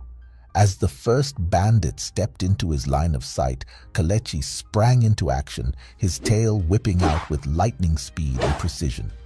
The bandit crumpled to the ground, his cry of pain cut short by the force of the blow. Kelechi moved like a phantom, striking from the darkness and disappearing before the other bandits could react. His tail became an extension of his body, a powerful weapon that he wielded with deadly accuracy. Meanwhile, Ajani led the captives through the dense undergrowth, his heart pounding with the urgency of their escape. Ngozi and the other women followed close behind, their faces etched with a mixture of fear and determination. The forest seemed to close in around them, the twisted roots and low-hanging branches threatening to impede their progress. Ajani navigated the treacherous terrain with the skill of a seasoned hunter, his eyes constantly scanning the surroundings for any sign of danger. At times, the group had to crawl on their hands and knees to avoid detection, the damp earth clinging to their skin and clothes. As they pressed deeper into the jungle, the sounds of the bandit camp faded behind them, replaced by the eerie stillness of the forest. Ajani knew that every step took them closer to safety, but he also understood the risks that lay ahead. The jungle was a harsh and unforgiving place, filled with hidden dangers that could strike at any moment. Back at the camp, Ndidi's rage boiled over as he realized the extent of the deception. His captives had vanished, and the sounds of commotion from the jungle's edge told him that his men were under attack. The bandit leader's eyes narrowed, his mind racing as he pieced together the events that had unfolded. This had happened because they were busily partying over their previous victory and were overdrunk, causing them to lose focus. So they were caught off guard by the cunning plot of Kelechi and Ajani. Ndidi felt that something was not right. His sharp vision penetrated the darkness and deceit. He could not be easily tricked by distractions. A deep growl came from his throat when he found the cage open. His captives had escaped. With a roar of fury, Ndidi summoned his remaining men, his voice cutting through the chaos like a knife. He knew that someone had dared to challenge his authority, to strike at the heart of his operation. He divided his men into two groups. The first group, led by Basi, his second in command, were assigned to go to Udo village, do their usual, and capture the chief, and deliver him to Ndidi. Make sure the most important thing, his royal crown, is also delivered. I will soon present myself as their new ruler, Ndidi outlined. The second group were to go after the missing captives in the jungle and bring them back to their cage. They will join the first group in the attack of Udo village after their mission was completed. They had to act with immediate effect. Anger twisted Ndidi's expression as he issued commands to his troops. "Find them!" he roared, veins bulging with fury. "They can't have gone far. And as for me, leave the camp to me. I will find out who is behind this distraction and stop them," Ndidi said. And as he charged through the camp, his fingers wrapped tightly around his machete's hilt, Ndidi swore that he would make them pay for their insolence.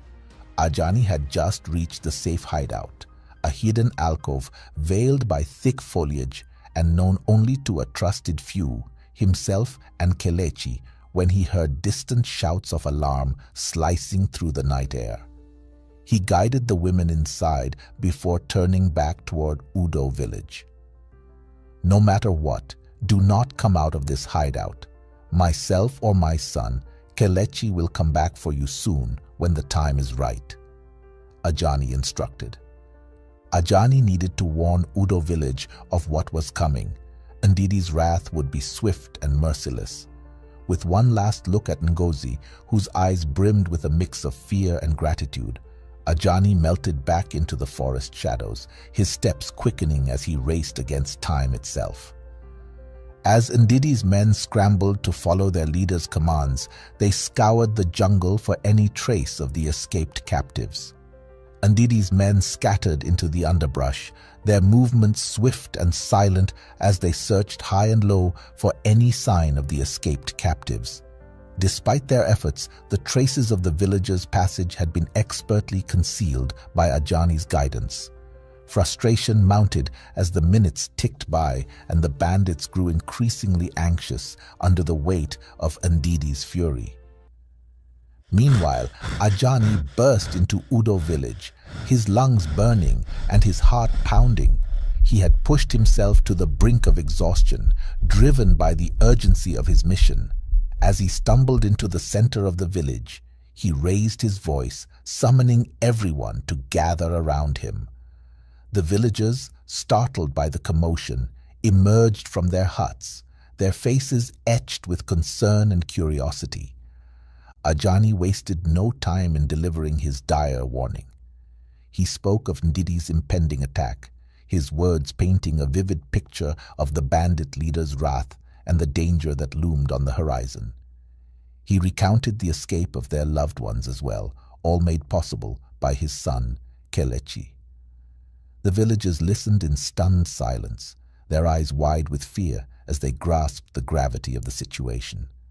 They knew all too well the strength of Ndidi's forces, and the thought of facing them head-on sent a chill down their spines. The village erupted into a frenzy of activity. Doors slammed, shouts filled the air, and torches flickered to life as warriors grabbed their spears and mothers clutched their children close. The knowledge of Ndidi's impending attack hung over them like a storm cloud, threatening to burst at any moment. Back in the jungle, Kelechi stepped from the shadows to face Ndidi alone in a clearing away from the camp. His figure was lit by the soft glow of moonlight filtering through the trees. Kelechi confronted Ndidi, his heart pounding in his chest as he revealed himself as the mastermind behind the distraction. The bandit leader's eyes narrowed, a flicker of recognition crossing his features as he took in the sight of the young man before him.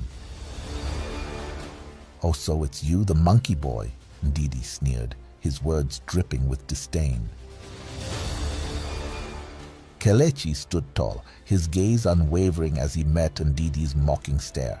"My name is Kelechi," he replied, his voice steady and firm.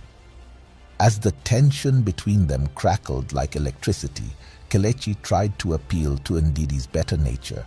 He spoke of the possibility of change, of leaving behind the life of violence and cruelty and returning home to make amends.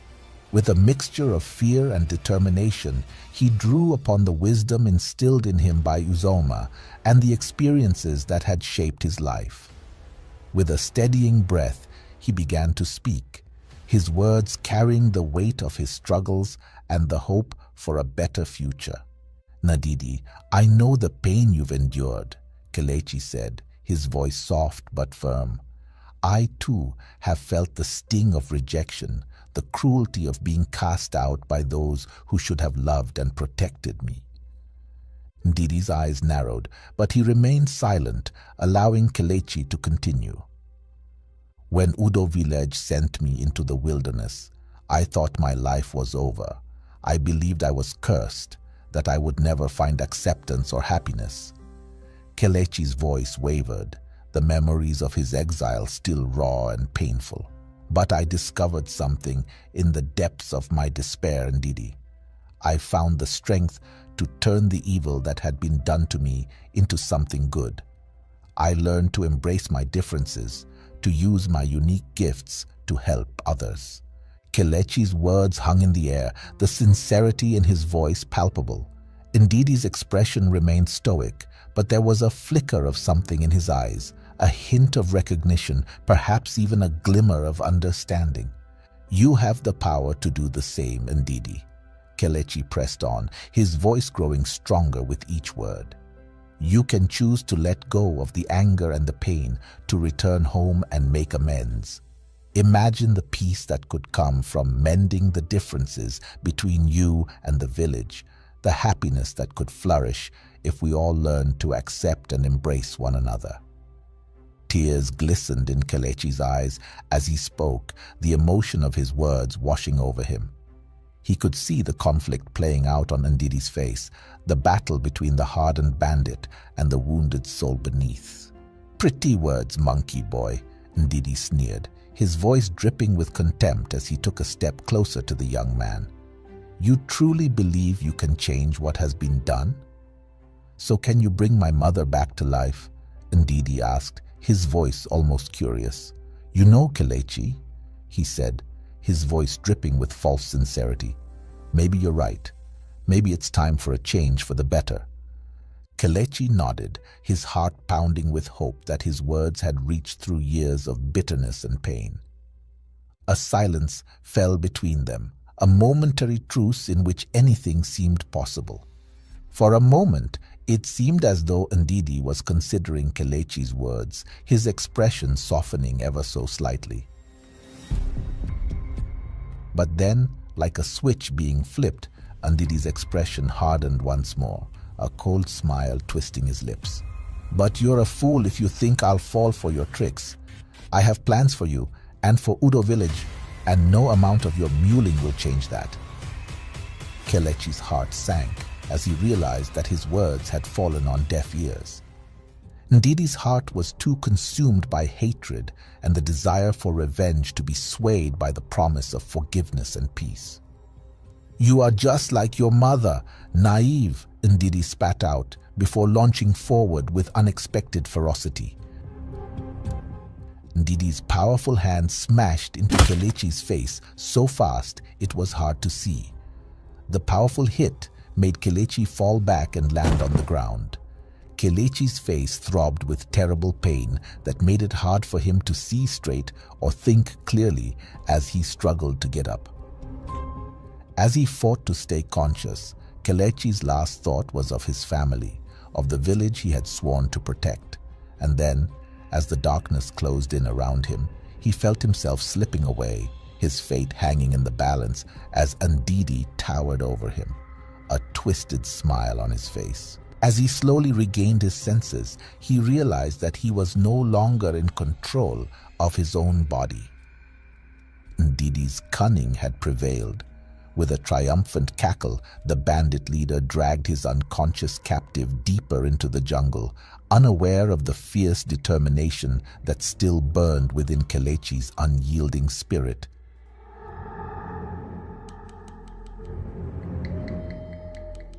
Kelechi fought to regain control, straining against the invisible force that held him bound. He could feel the damp earth beneath him, smell the pungent scent of decaying leaves, and hear the eerie sounds of the nocturnal jungle. But his limbs remained unresponsive, his body a mere vessel in the hands of his ruthless adversary.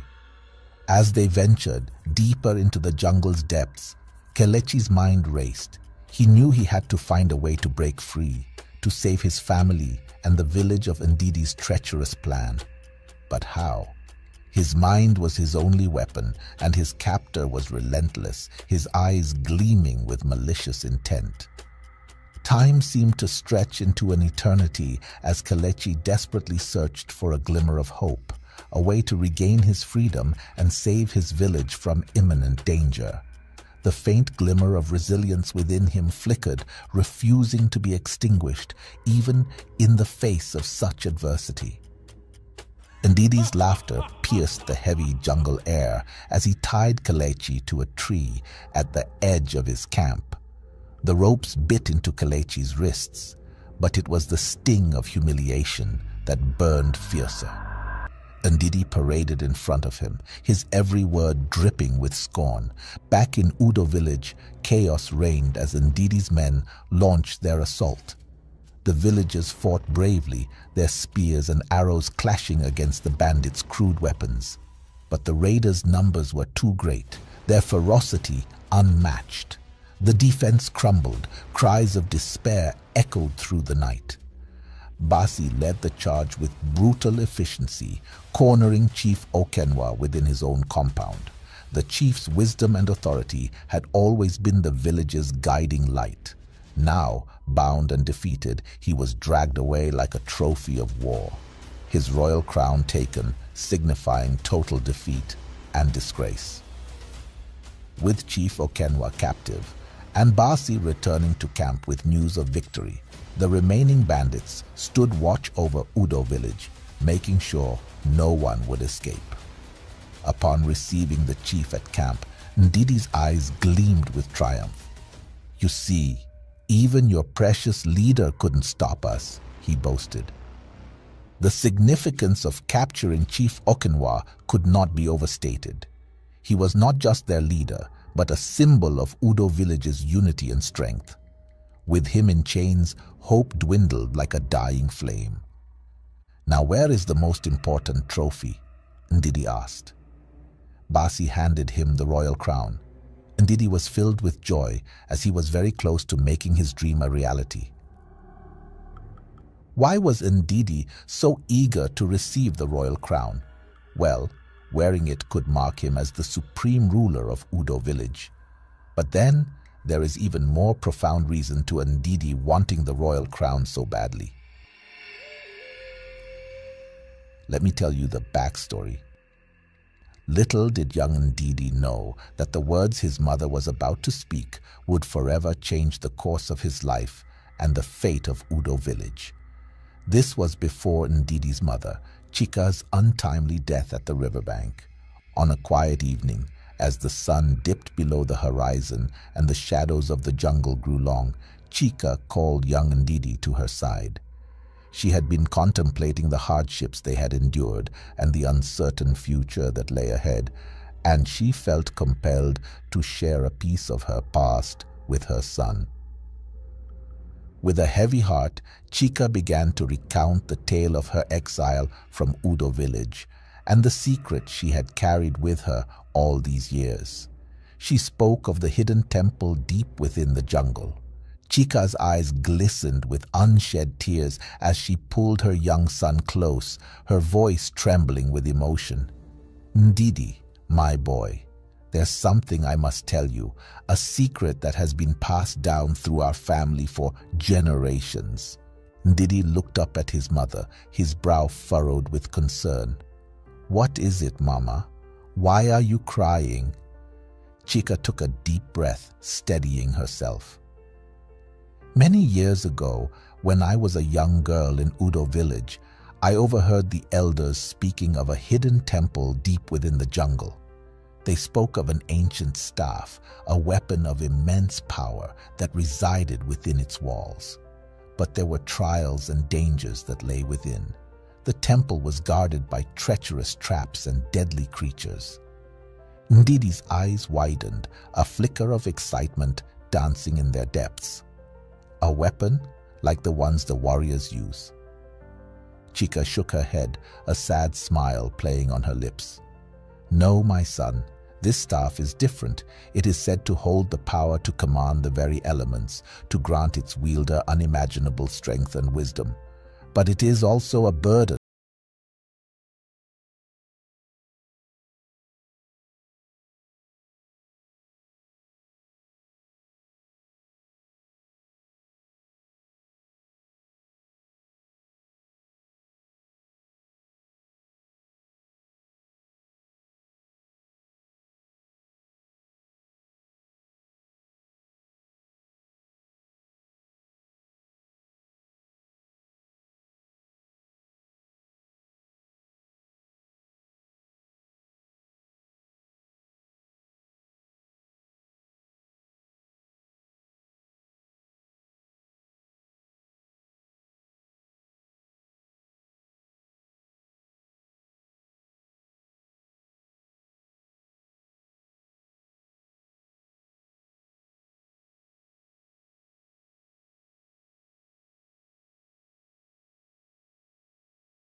Okay, back to the story.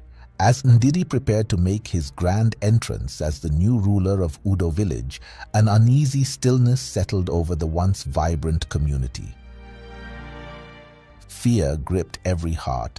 Their fates now lay in the hands of merciless men who had shattered their peace under cover of darkness. Ndidi's men paraded the captured chief through the village, their faces twisted with cruel satisfaction. The once proud leader of Udo village was now a mere shadow of his former self, a symbol of their own vulnerability and the bandits' ruthless power. In Udo village, the remaining bandits stood guard, their weapons at the ready. They barked orders at the frightened villagers, demanding their obedience and submission. The air was thick with tension, the villagers' hearts heavy with the knowledge that their chief had been taken from them. One bandit climbed onto a crate, raising his voice for all to hear, his voice booming across the gathered crowd. "Listen up, people of Udo village," he shouted, his eyes gleaming with malice. "Your chief has been captured, and now we are in control. From this moment forward, you will answer to us and our leader, Ndidi. We are in control now. Listen to us, and no one will get hurt." The villagers huddled together, their faces etched with terror and despair. They had fought bravely, but the bandits' superior numbers and weaponry had overwhelmed them. The loss of their chief was a devastating blow, a symbol of their shattered hopes and dreams, and were vulnerable at the mercy of Ndidi and his ruthless band of outlaws. Meanwhile, deep in the jungle, Kelechi remained tied to a tree, his body aching from the brutal treatment he had endured. Ndidi stood before him, his face twisted with cruel amusement. "Look at you, monkey boy," Ndidi sneered. "You thought you could save your village, but now you're nothing more than a pathetic captive. Thought you could change me with your pathetic tales. You're nothing but a tied-up freak. You see, even your precious leader, the once great Okenwa, couldn't stop us," he boasted to Kelechi. "Wait, what does this make me? A hero? I have the most important people of Udo at my feet. First their savior, and now their king. I even have the royal crown all to myself." Ndidi burst into laughter. Kelechi gritted his teeth, refusing to give Ndidi the satisfaction of seeing him broken. Despite his dire situation, his spirit remained unbroken, determined to find a way to escape and save his village from the clutches of the bandits. Ndidi towered over his captive, relishing the power he held over the man who had once looked down upon him and his mother. With a mocking laugh, Ndidi grabbed the chief by the chin, forcing him to meet his gaze. "Look at you now, O great chief," Ndidi sneered. "Not so high and mighty anymore, are you? Who would have known this day would come? The great Okenwa pleading for mercy from an outcast like me?" The chief remained silent, his eyes filled with a mixture of defiance and despair, knowing his capture signified more than just his own fate. It marked the fall of Udo village, the end of an era. As Okenwa looked at Kelechi being tied to a tree and himself being bound in chains, he shook his head in disbelief, knowing that there was no hope. As he stared at Kelechi, he realized how strong and relentless he was, having been able to survive in the jungle to this day. He was filled with guilt for his bad decision. Kelechi focused on the pendant around his neck. As he did, a warmth spread through his body, and he felt a surge of energy coursing through his veins. He closed his eyes and concentrated, and soon he was transported to a strange and wonderful place. He saw the hidden temple, its entrance shrouded in mist and mystery. He saw himself, his tail coiled with power, standing before the ancient doors, ready to face the challenges that lay ahead. And then he heard Uzoma's voice, whispering the secret of the staff and the key to unlocking its power. "The staff is powerful," his mentor's voice echoed in his mind, "but it is also dangerous. You must use it wisely. but make sure you grab it first before anyone else does." Kelechi nodded, his heart pounding with excitement and trepidation.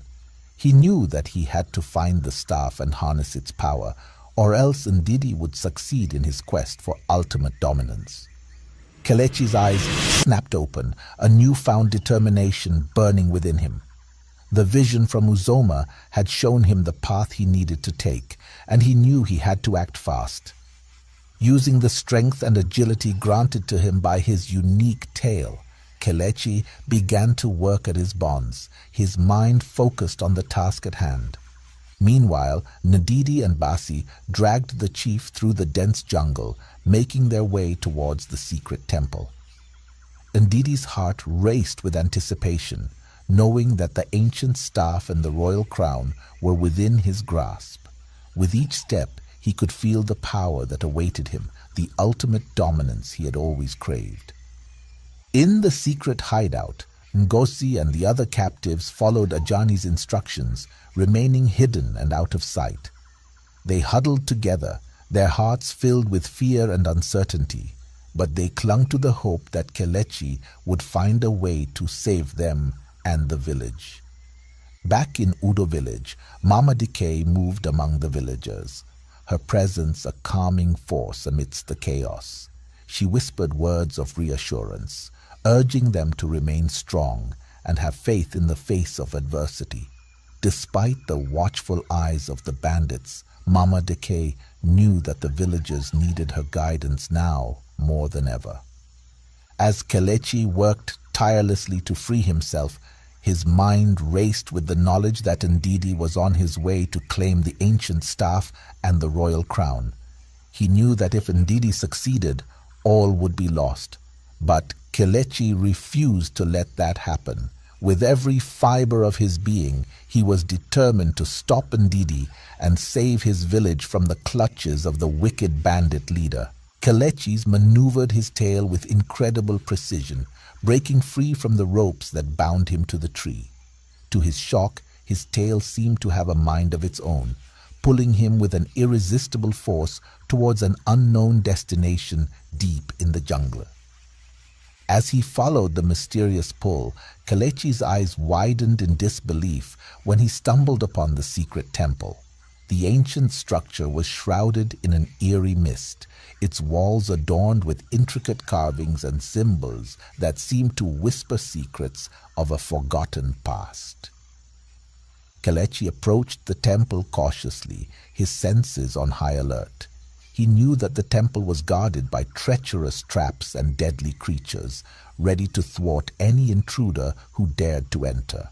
With his tail coiled and ready, Kelechi summoned all his courage and swiftness, determined to bypass the obstacles that lay ahead. Using his agility and quick reflexes, Kelechi dodged the hidden spikes that shot out from the walls and leaped over the gaping pits that threatened to swallow him whole. His tail proved to be an invaluable asset, allowing him to swing across chasms and deflect the venomous darts that whizzed past his head. Finally, after a harrowing journey through the temple's defenses, Kelechi found himself standing before the entrance to the inner sanctum. As he stepped inside, his heart pounded with a mixture of excitement and trepidation. But Kelechi soon realized that he was not alone in his quest. Ndidi, the ruthless bandit leader, had also learned of the ancient staff's existence. Driven by an insatiable hunger for power, Ndidi had set out to claim the staff for himself, determined to crush any remaining resistance and cement his rule over Udo village. As Kelechi ventured deeper into the temple, he knew that a final confrontation with Ndidi was inevitable. The fate of Udo village and the entire region hung in the balance, and Kelechi was determined to emerge victorious. With his unique abilities and unwavering resolve, he prepared himself for the battle that lay ahead, ready to face whatever challenges the temple and Ndidi had in store for him. Kelechi burst into the inner sanctum, his heart pounding with adrenaline. To his horror, he saw Ndidi standing before the ancient staff, the royal crown already perched upon his head.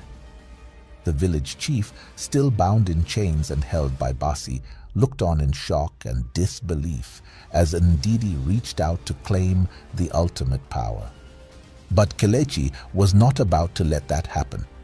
With lightning-fast reflexes, he coiled his tail and launched himself towards the staff. As Ndidi's fingers grazed the ancient artifact, Kelechi's tail whipped through the air, striking the bandit leader across the face with a resounding crack. Stunned by the sudden attack, Ndidi stumbled backward, his hand recoiling from the staff. Seizing the opportunity, Kelechi's tail wrapped around the staff, yanking it towards him with a triumphant flourish. Ndidi roared with rage, his eyes blazing with fury. He lunged at Kelechi, determined to wrest the staff from his grasp. Basi, loyal to his leader, charged forward to join the fray, but Kelechi was ready for them. As he gripped the staff tightly, he felt a surge of power coursing through his body. He gained muscles. His tail began to glow with an otherworldly light, pulsing with ancient energy. Ndidi and Basi attacked with ferocious intensity, their weapons slashing through the air. But Kelechi, now fortified with the staff's power, moved with unnatural speed and grace. He dodged their blows effortlessly, his tail striking with the force of a whirlwind. The village chief watched in awe as Kelechi unleashed the full might of the staff. Bolts of lightning crackled from its tip, slamming into Ndidi and sending him flying across the chamber. Basi, realizing the tide had turned tail and fled, disappearing into the shadows. Ndidi, battered and beaten, staggered to his feet. He made one last desperate attempt to seize the staff, but Kelechi was too quick. With a final, devastating blow, Kelechi sent Ndidi crashing to the ground, defeated and broken. As the dust settled, Kelechi stood tall, the ancient staff held aloft in his hand. He could feel the wisdom of the ages flowing through him, granting him strength and power beyond his wildest dreams. The village chief, freed from his chains, looked upon Kelechi with a mixture of reverence and gratitude. Kelechi had emerged victorious, outsmarting Ndidi and claiming the staff for himself.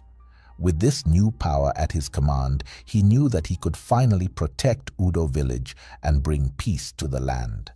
The journey had been long and perilous, but in that moment, Kelechi knew that it had all been worth it. Kelechi's fingers closed around the royal crown, its metal cool and heavy in his grip. Ndidi lay sprawled on the stone floor, his breaths ragged, his eyes filled with disbelief. The boy could have placed the crown upon his own head, claimed the power it signified, but he chose a different path. Turning to Chief Okenwa, Kelechi extended the symbol of absolute rule. The elder's eyes widened, a mixture of shock and shame clouding his features.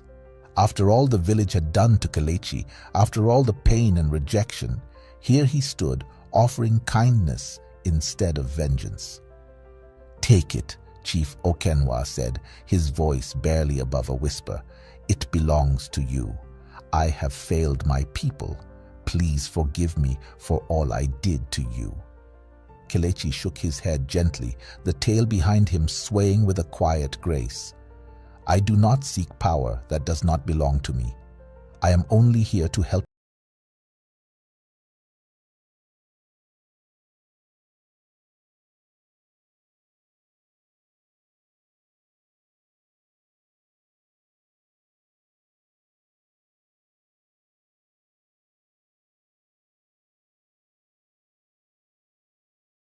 He pointed toward the entrance of the temple, where a white horse stood bathed in an ethereal light.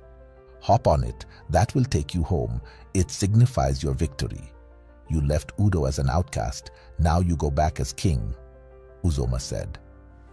Back in Udo village, an ominous thunder rolled across the sky, followed by heavy rain.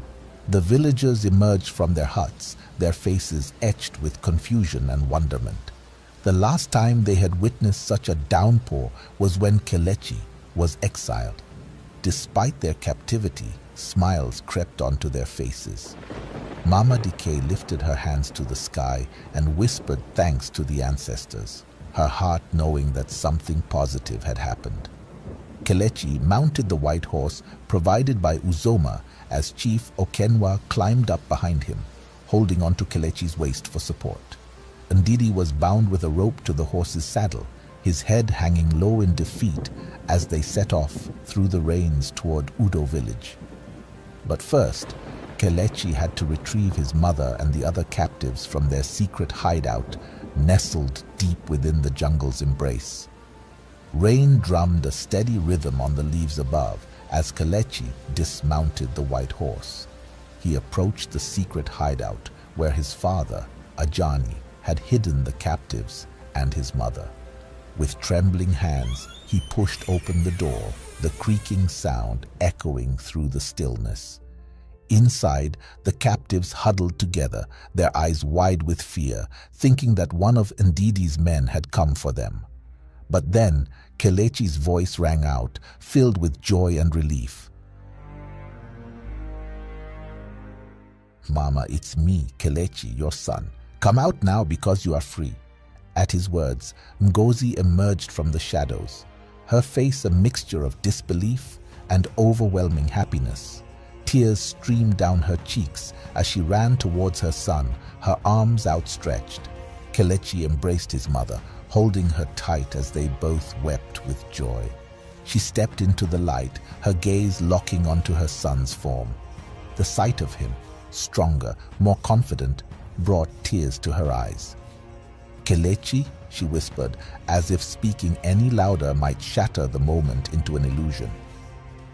"Yes, Mama," he replied, his voice thick with emotion. "It's me." In an instant, they were in each other's arms, Ngozi holding Kelechi as if she could shield him from the world's cruelties with her embrace alone. Her fingers traced the line of his jaw, her touch reaffirming that this was no dream. "My boy," she murmured into his shoulder, "I knew you would return to us. I knew." Kelechi pulled back just enough to look into his mother's eyes. "You never gave up on me." "Never," Ngozi affirmed, cupping his face in her hands. "You are my heart's joy, my brave son." Their reunion sparked a flame of hope in the other captives who began to step out from their shadowed confines into freedom's light.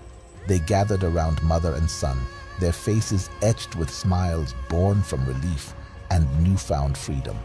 With Ngozi by his side and the other women forming a procession behind them, Kelechi mounted the horse once more. The village chief took his place behind Kelechi, while Ndidi remained bound and defeated. As they set off towards Udo village, the women, led by Ngozi, formerly captives, freed by Kelechi, sang songs of freedom to honor the young hero. They led the way as Kelechi followed behind, triumphantly riding his white horse and holding his staff. As the triumphant procession neared Udo village, the villagers heard the echoes of joyous songs carried on the wind. Curiosity and anticipation filled the air as they gathered at the village entrance, their eyes straining to catch a glimpse of the approaching group. The bandits, who had been left behind to guard the village, were happy, believing that their leader, Ndidi, had finally claimed his rightful place as king. But their expectations were shattered when the procession came into view. Leading the way were the freed captives, their voices raised in triumphant chants, their faces radiant with newfound hope. Behind them, riding atop a majestic white horse, sat Kelechi, his presence exuding strength and confidence. Gasps of disbelief and wonder rippled through the crowd as they recognized the boy they had once scorned and exiled. Alongside Kelechi rode Chief Okenwa, alive and well, the royal crown still perched upon his head. The villagers erupted in cheers, their hearts swelling with relief and gratitude.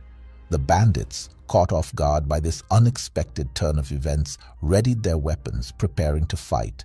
But their resolve crumbled when they saw their once feared leader, Ndidi, bound and defeated, trailing behind Kelechi's horse. As Kelechi dismounted, the ancient staff held firmly in his grasp, the bandits marveled at the sight. Realizing the futility of their cause, they retreated, attempting to escape. But Kelechi's voice rang out, clear and commanding, "Seize them now!" The villagers, emboldened by Kelechi's presence, sprang into action, capturing the fleeing bandits. Kelechi addressed the captive bandits, his voice filled with authority. "Listen well if you wish to live. For all the years of trouble you have brought upon my village, you will now undo them. You will rebuild the damaged houses, aid the villagers in their farms, and help with animal husbandry. You will remain our prisoners and work to make amends for eternity." The village erupted in jubilation, their voices rising in a chorus of praise for Kelechi. They marveled at how Mama Decay had been right all along. Kelechi was indeed the hero foretold in the prophecy. Chief Okenwa stepped forward, his eyes brimming with gratitude as he recounted the tale of Kelechi's selflessness in the temple, how he had refused the chance to become king and instead chose to serve his people. Ajani and Ngozi embraced their son, tears of joy streaming down their faces. Mama Decay approached Kelechi, her eyes shining with pride as she congratulated him for his unwavering determination. The families of the returned captives reunited, their laughter and tears mingling as they thanked Kelechi and the ancestors for their deliverance. The days of fear and trepidation had given way to a season of peace and prosperity in Udo village. Where once the shadow of Ndidi and his bandits loomed, now only the gentle rhythms of daily life persisted. The fields, once neglected during times of strife, flourished under the diligent hands of those same bandits who now worked them as captives.